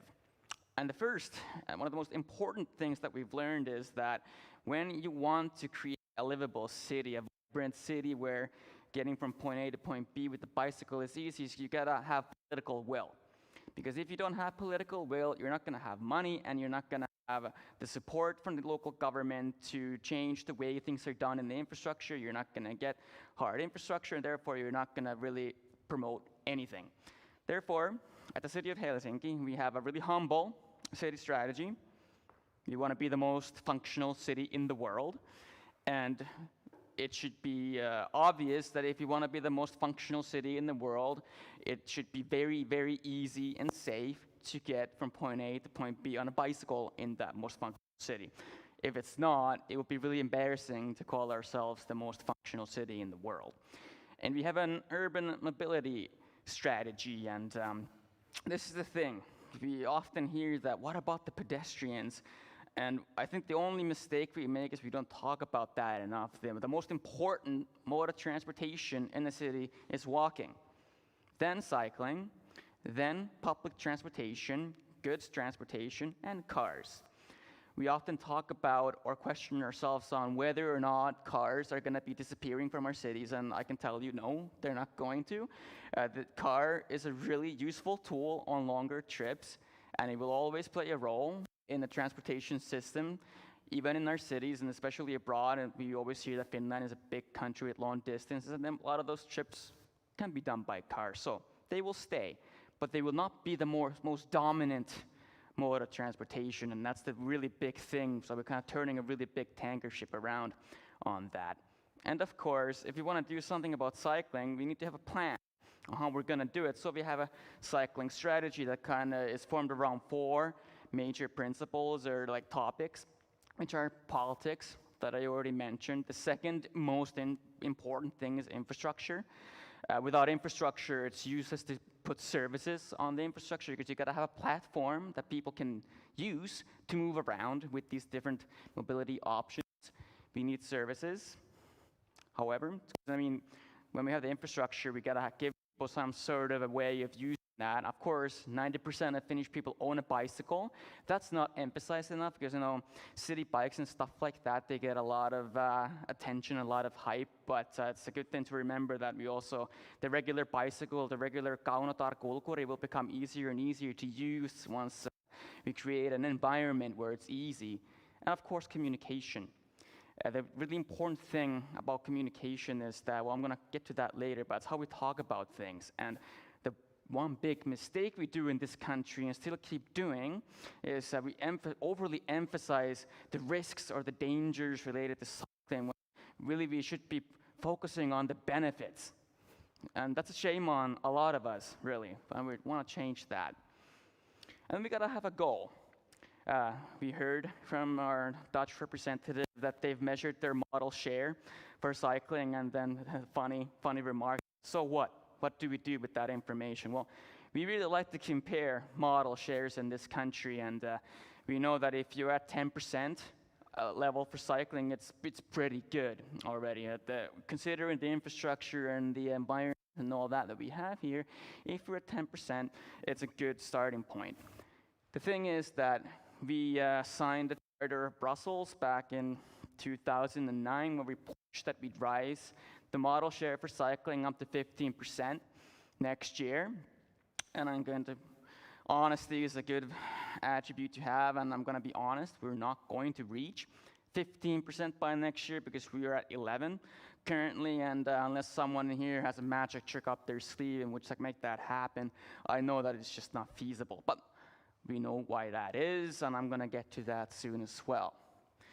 I already covered some topics on how the bicycle helps the city become more vibrant, but I'm just going to kind of skim through them. We already heard a lot about that also on our first presentation. For one thing, the city is growing. The population of our little capital of Helsinki is projected to have over 800,000 people living in it at the end of 2050. And then if you take into account the neighboring municipalities and the entire region, we're talking about really substantial amounts of people living in a really, really small area of our entire country. And even though our model share has maintained stagnant for the past 20 years even, the absolute volume of cyclists is going up. And we know this from automatic counters. There's over 20 of them around various points around the inner city of Helsinki. We do hand counts during set dates of the year. So we actually have a system of determining how many cyclists we have entering and leaving the city. And that's where we're not just looking at one route, we're looking at all of them. And even though there's shifts that depending on the year, and yes, weather usually is the main thing that causes that, the other is construction, the general trend is on the rise. So more and more people are getting on their bikes, and especially the newcomers to the city who don't want to own a car. This is a no-brainer. If we replace cars, or the space for cars, with bikes, we're being really oriented, we're being really money saving, so to speak. So we're being efficient with our space. And the best way to kind of show that in practice is if you place one on-street parking spot with a bike rack, we can fit 10 bicycles in that. So that means 10 more people spending their money at the local retailers alongside that street. So, I mean, when you consider this, usually there's only one person in a car, so we get 10 times more people per parking spot coming into the local area of the city using their money. And studies show that when we do accommodate this behavior in the city, we will have a lot more money coming into the people, the entrepreneurs of the city. Then health. Physical health is a really common topic, and we know that if you cycle even just 2 to 4 kilometers a day, and you do that for 10, 20, 30 years, studies in the Netherlands have shown that you could increase your life expectancy by 6 months.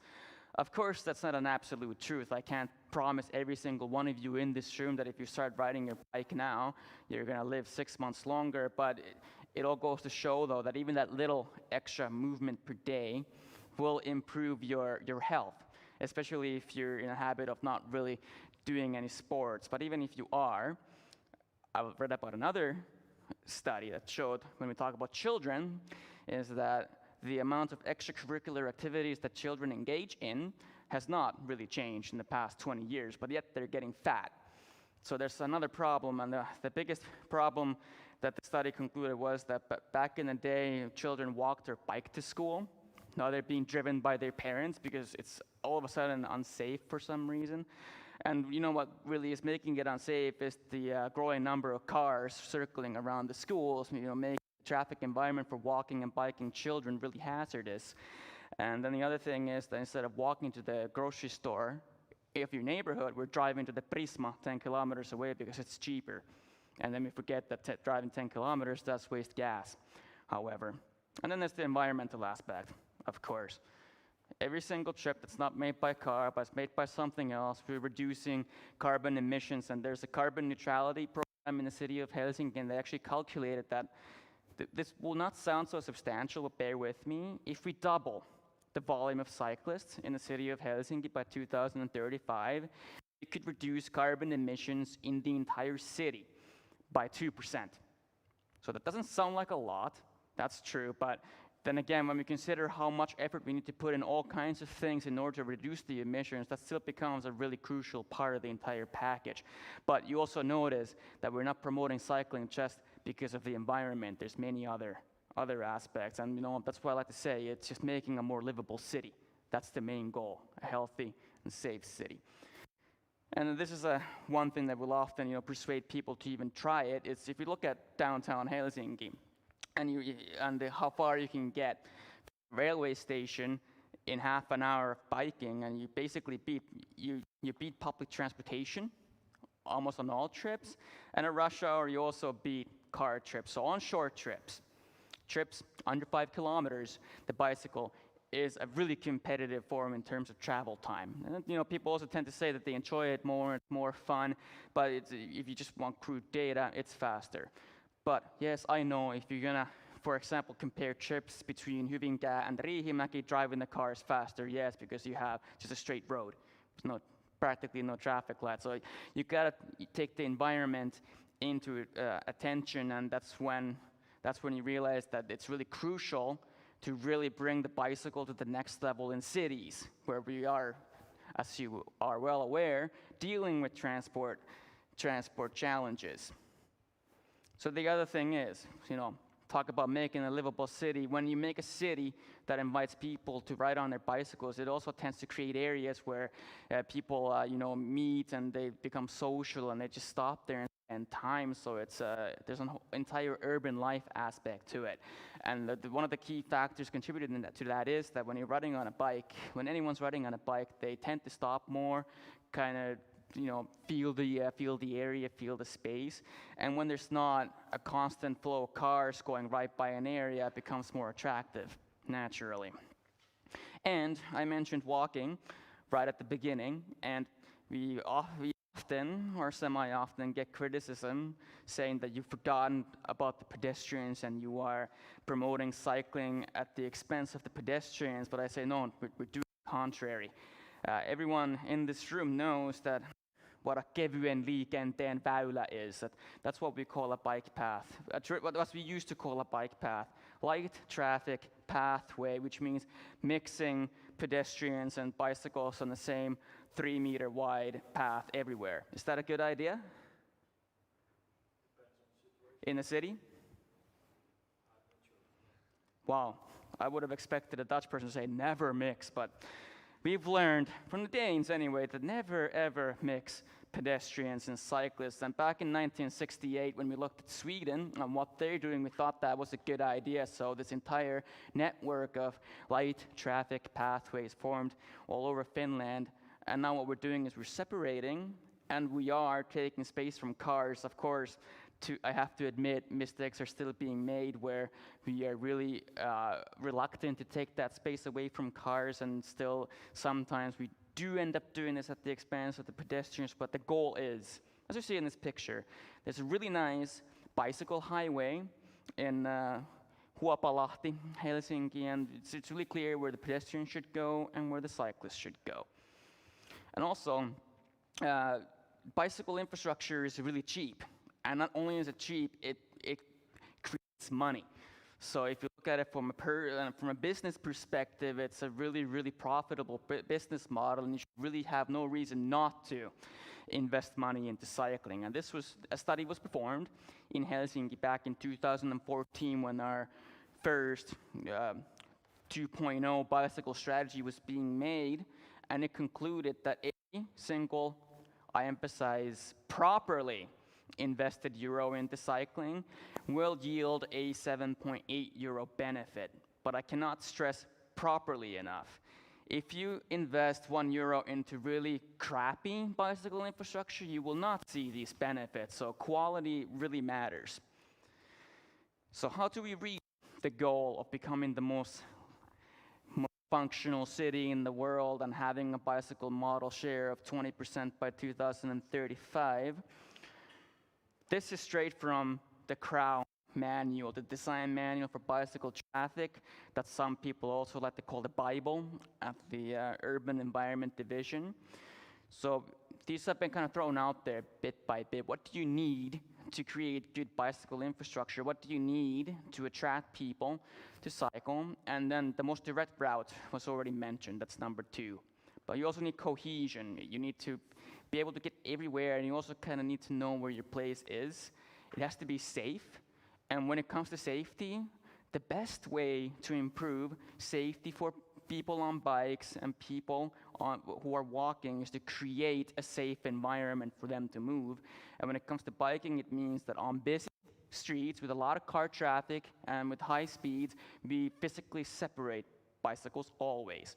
Then on the local streets, instead of forcing in a 2-meter wide sidewalk where we combine pedestrians and bicycles, I'm gonna say this once, I might say it again, we never ever mix pedestrians and bicycles in the future. The goal is that we'll have no combined paths within the dense urban environment.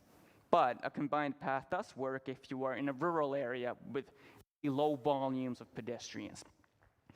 But we never mix those. So when it comes to local streets, Tonttikatu, sort of areas, we calm car traffic enough so that the speed limits are a maximum of 30 kilometers an hour. The volumes are no more than 2,500 cars per day. And that's when it becomes safe and comfortable to ride the bike amidst the cars on the same path. And of course, children under 12 will still be allowed to use the sidewalk if they so wish, if they're still kind of getting the hang of the bike. Then, attractiveness and comfort, they kind of go hand in hand, but it needs to feel comfortable.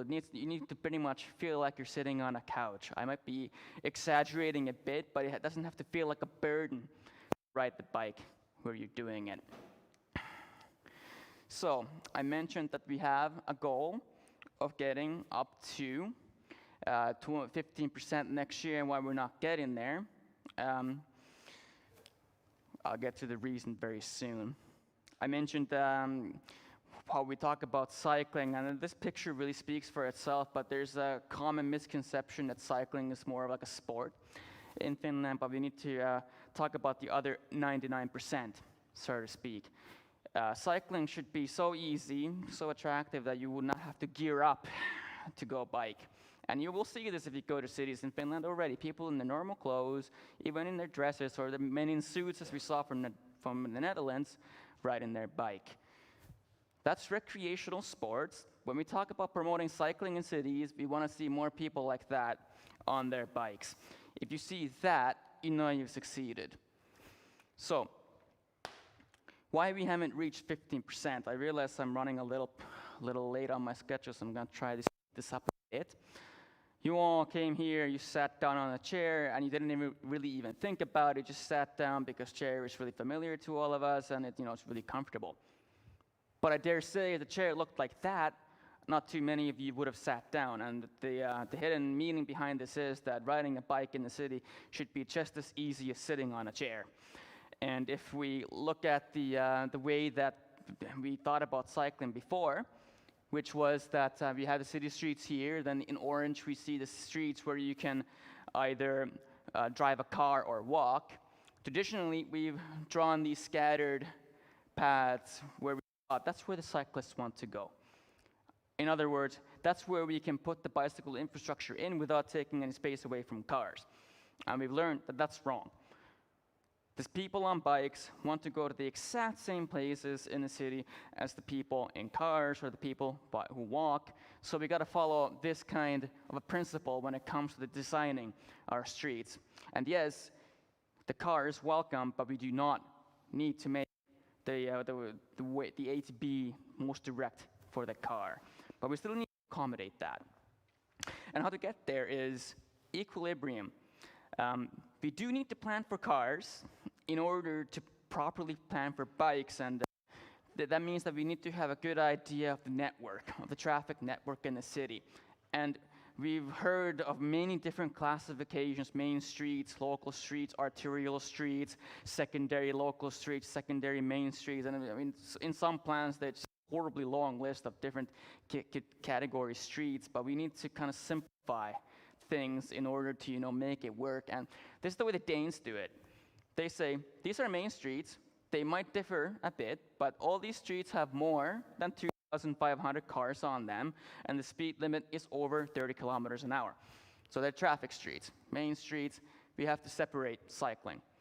Then in between are formed these local traffic areas or traffic cells, and it's pretty much the same principle in the Netherlands, though they might word it out differently. But in these cells, the aim is to never separate bikes and cars, so we calm traffic down. We create these really local areas where there's no through traffic.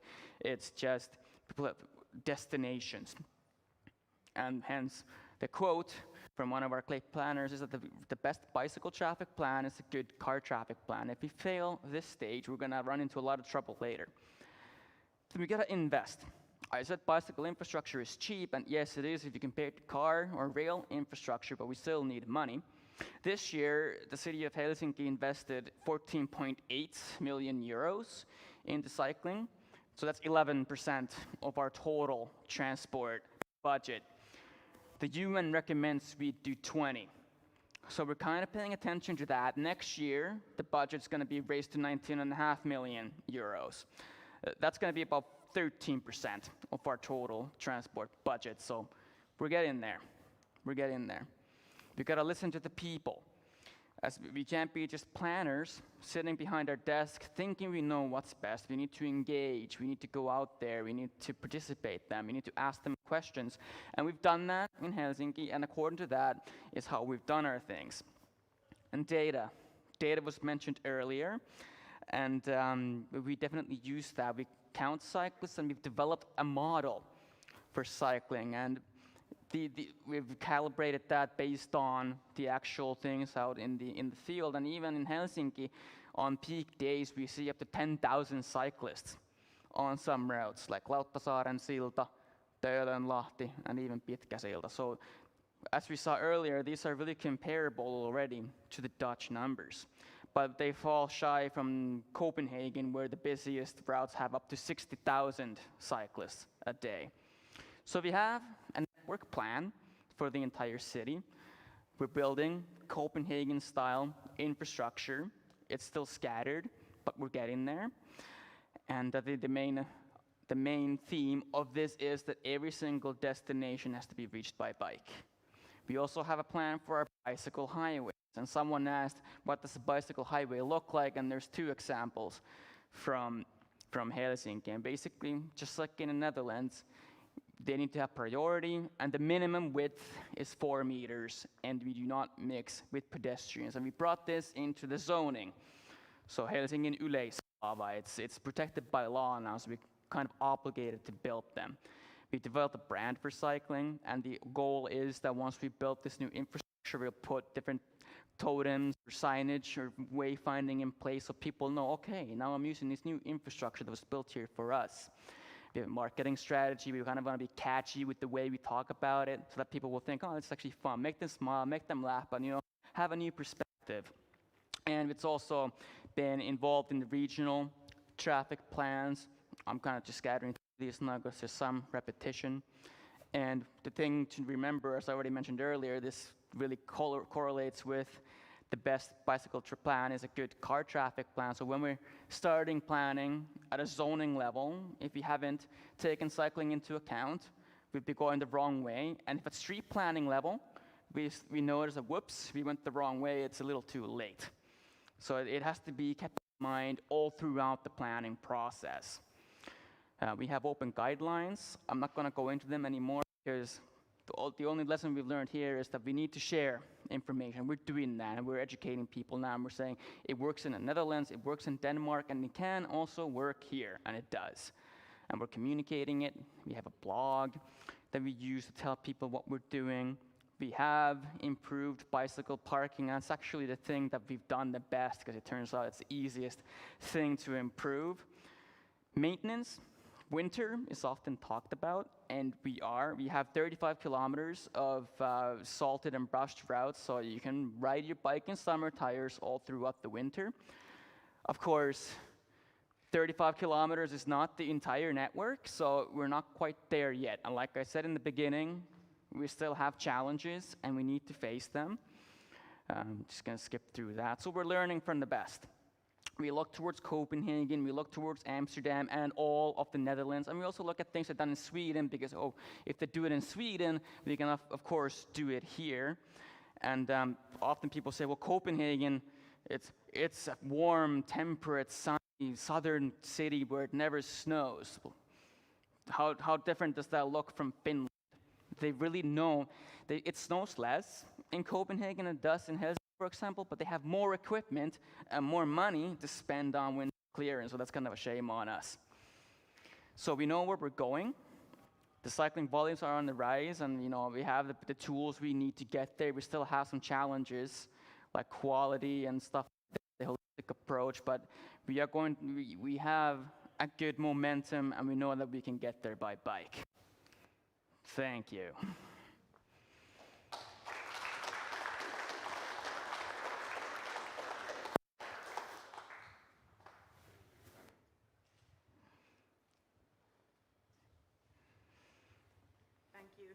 We have a great pleasure to have Oskari here in the afternoon, and he's having workshops with the students. But if there is one quick question, we can take that now, and then we continue with Natalia's presentation. Okay, so you can continue together with the students in the afternoon. Thank you very much. And we wish you all the best with your career. It's nice to see former HAMK students that you're taking care of the cycling facilities, and also you are in the European project, so thank you. Thank you.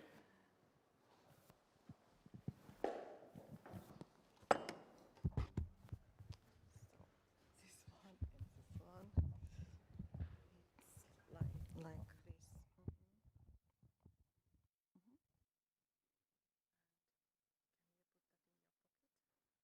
This one? Mm-hmm.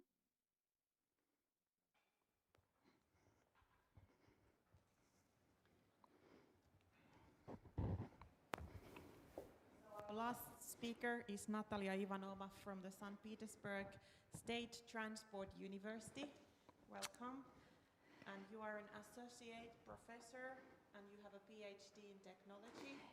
Yes, And you are also the head of international programs and grants. research programs Okay. department.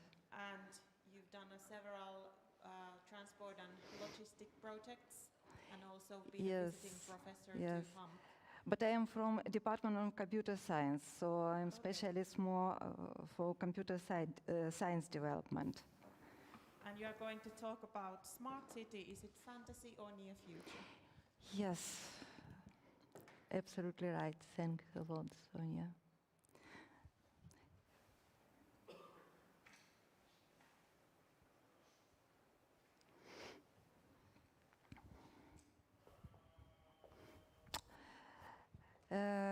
Good morning or hello everybody. I would like to present this interesting topic. Even I would like to tell you that I heard today lots of interesting and of this all this information from former presentation you can use like examples and understand now this information about smart city, because my presentation honestly is quite global compared previous presentations. Maybe before, I think I look now like astronaut because these glasses, this equipment, like I am now like from smart city. I am from a quite big city, because population, if you know, population of St. Petersburg is about 5 million people, and around St. Petersburg and Leningrad region we have around 2 million people. Of course, compare Moscow, maybe it's not so global, but my thinking, I understand now after this previous presentation, I understand now that my thinking is really quite global. Why we tried discuss before with Mr. HAMK Riihimäen, he explained me that we have to bring something useful from smart cities, from digital technologies and smart cities projects to towns, to small town, because people who live in these towns must have the same possibility and the same experience like people who live in big city. I can, dear Mr. Riihimäen, I can tell you now that we have to, I understand after previous presentation, we have to bring something interesting and useful from a small town to big cities. Because, for example, if we are speaking about cycling in St. Petersburg, it's quite a big problem, because, for example, we have not developed cycling infrastructure. For example, sometimes if you want to use your bike, you can use directly with citizens who use your foot. So it's quite interesting. Nevertheless, I will continue my presentation. Nowadays, according World Bank analysis, more than 54% of the world's population now live in big cities. It's about 4 billion people, and by the year 2050 it will be approximately 66-68%. So we will have approximately more than 6 billion people who live in big city, and we have to understand that lots of those people will older than 65 years.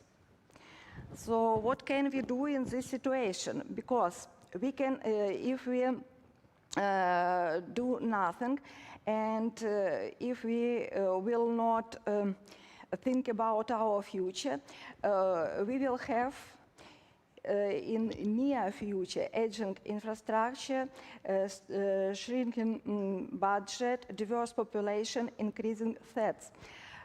Because everything we destroyed, because ecological situation, climate change, and so on. Nevertheless, people who live in a big city want to get improving the ecological situation. Even I have my experience in St. Petersburg. Ecological situation is not so good now in St. Petersburg. And I think maybe in other cities, instead of course Helsinki, Tampere, and Turku, because I know it exactly and I can feel it. Nevertheless, who knows what can happen in the future? People want to get optimizing the energy consumption, especially people who live in countries which must buy this different oil, gas, and so on. People want to have comfortable planning of the city, parks, and for example, wind must be from this direction to this direction, and so on. They want to get comfortable and good design building, for example, development transport ecosystem. You heard during previous presentation. It is very important for people in big city to have services such as medicine, education, transport, mobility, possibilities for rest, because they live in big city, and sometimes it is not easy to, for example, to combine education possibility and medicine possibility, job possibility, and so on, because we have, for example, I spent about every day I lost for 2 hours to reach my job, and this back way. We want to have improving the waste management system, and so on.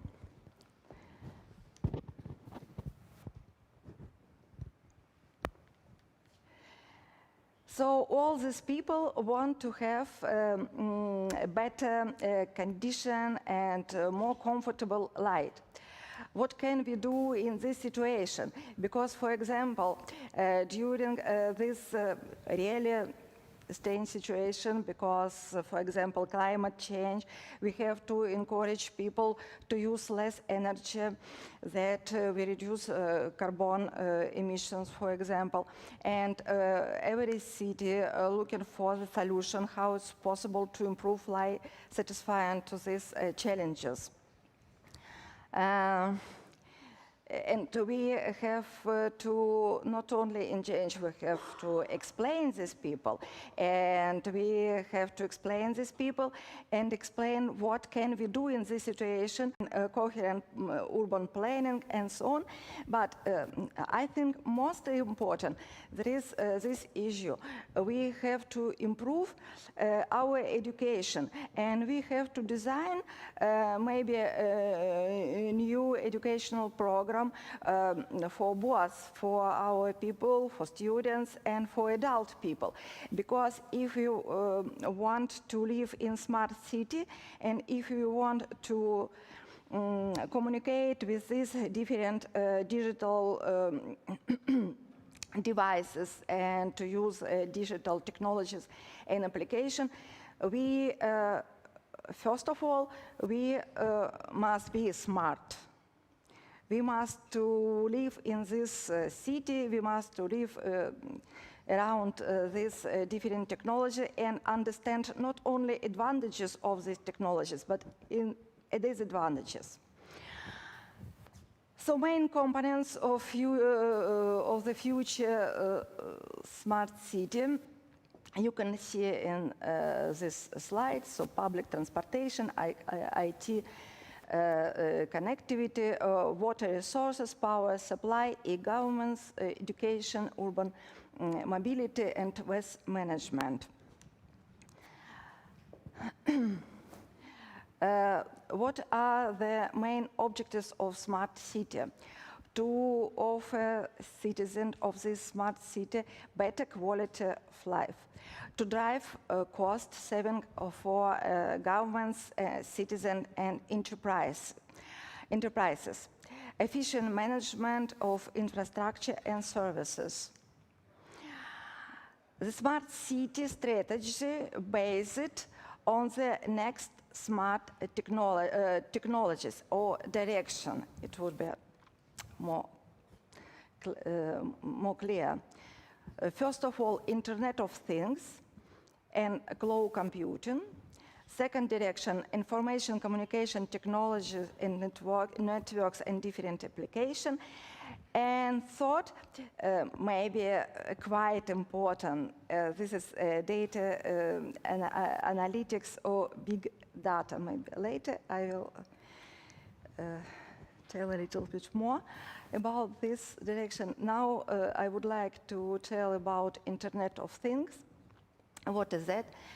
This is a combination of different sensors, video cameras, social media, and other inputs work as nervous system, providing the city operating and citizen with online feedback. So all these devices must cooperate and interconnect between each other. And our future, in the nearest future, we will live in a world surrounded of billions of different devices. All these devices will interpret and collaborate to deliver personals and different services. So we will have, now we have already a huge volume of different data.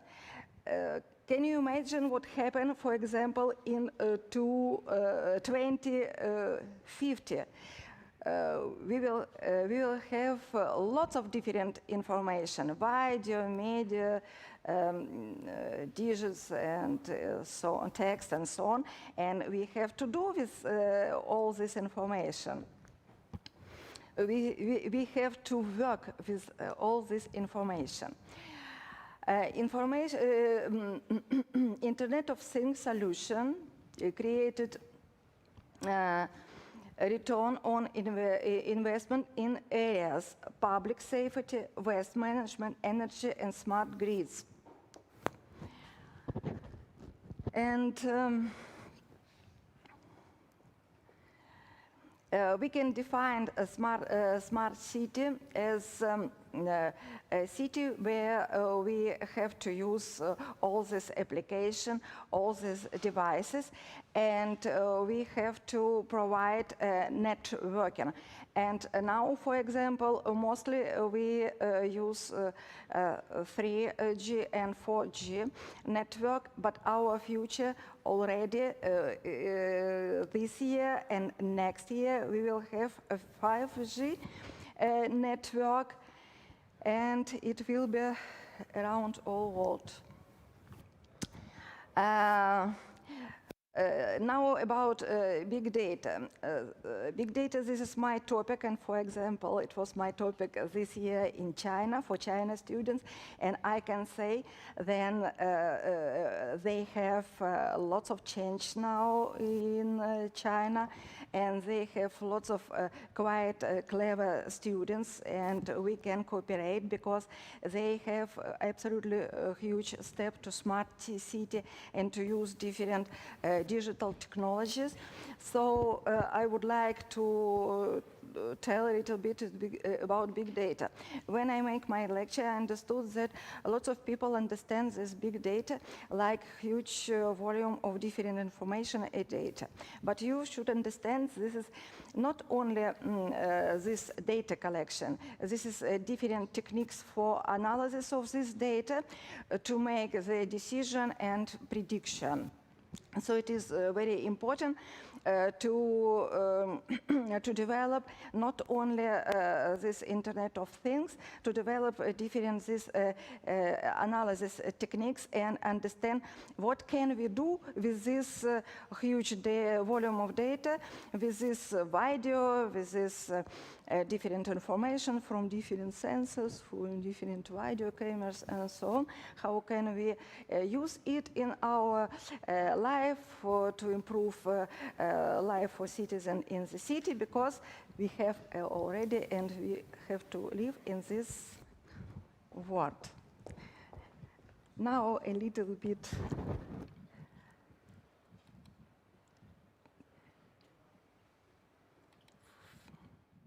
moving.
So now maybe you understand what is it, a smart city in global.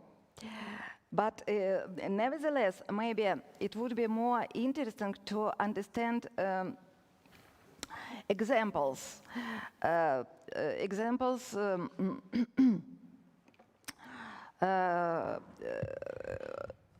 How can we use different technologies, digital technologies, to improve our situation in city and to make our cities smart. Concerning smart transportation and mobility, how I told you already, you have already absolutely nice examples if we are speaking about cycling, because you have every bicycle now, maybe not so, maybe every new bicycle now has this mobile device. Oh, really? Has this mobile device, and you can collect data, predict situation, make the decision, and so on. But nevertheless, we can improve public transportation, traffic signals, intelligent assistant in cars, and so on. And we have absolutely nice example. For example, if we, for instance, if we can use this device, who knows what is it? This is drones. And if you see, this drone has camera. So can you imagine, for example, we are staying now in this auditor. I see different devices, sensors, and somebody make photo, video, and so on. We are smart. We live in smart city. We use all this digital technology. We want to improve our life. But how it's possible? What do you think? If we have lots of risk factors. For example, can you imagine somebody can disturb your privacy? So lots of people can understand what they are doing, who they are with you, for example, where you now, and so on. So we have huge advantages when we try to make our cities smart. But first of all, we should think about cyber risks. And because hackers can easily destroy our traffic lights and street lighting, electricity grid, water supply and water processing plants, communication system, electric car charging points, and we have many other risks. So if we are speaking about smart city, first of all, we have to provide 100% secure protection. Only after that, we can conclude, yes, we have smart city, we can use all digital technologies, we like it, we want to live in the future. Of course, I have one more video. Is it possible? Okay. Because I think maybe it would be interesting after all. Our future, but unfortunately without sound. Nevertheless, you can understand. This is our future. How do you want to live in this future or no? For me, it's very interesting.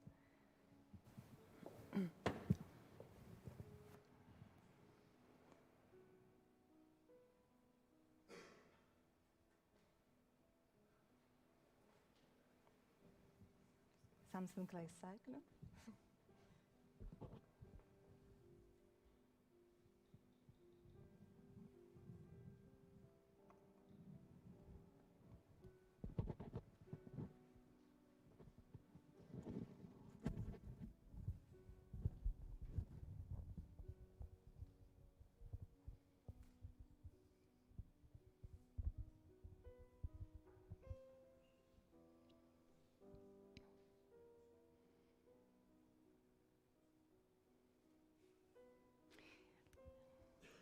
can use all these devices.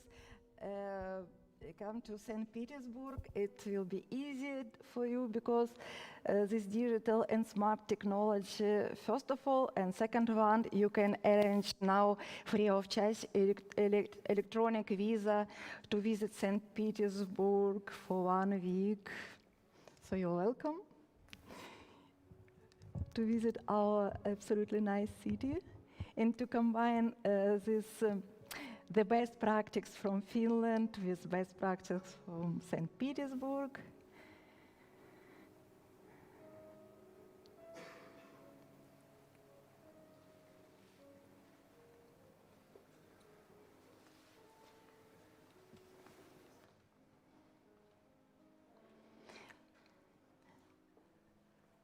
This is absolutely great future, but I would like to motivate you to think, do you want this future?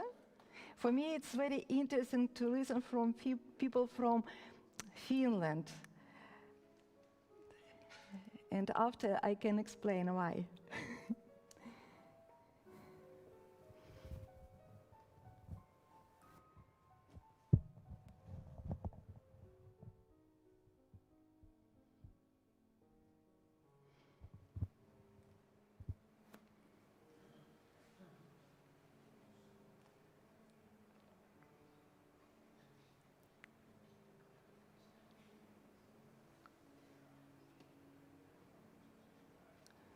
Do you want to live with people or with robots? Do you want contact with people or with robots? Even these robots can think like human.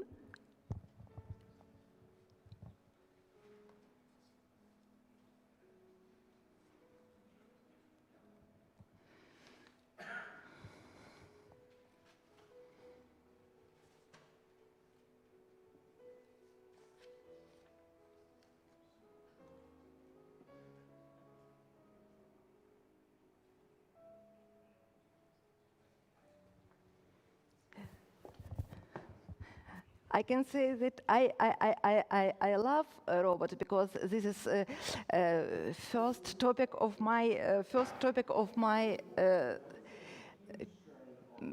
research of my dissertation.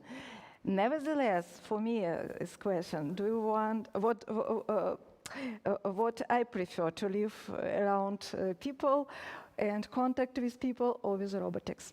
Thank you very much for your attention, your question, if you have.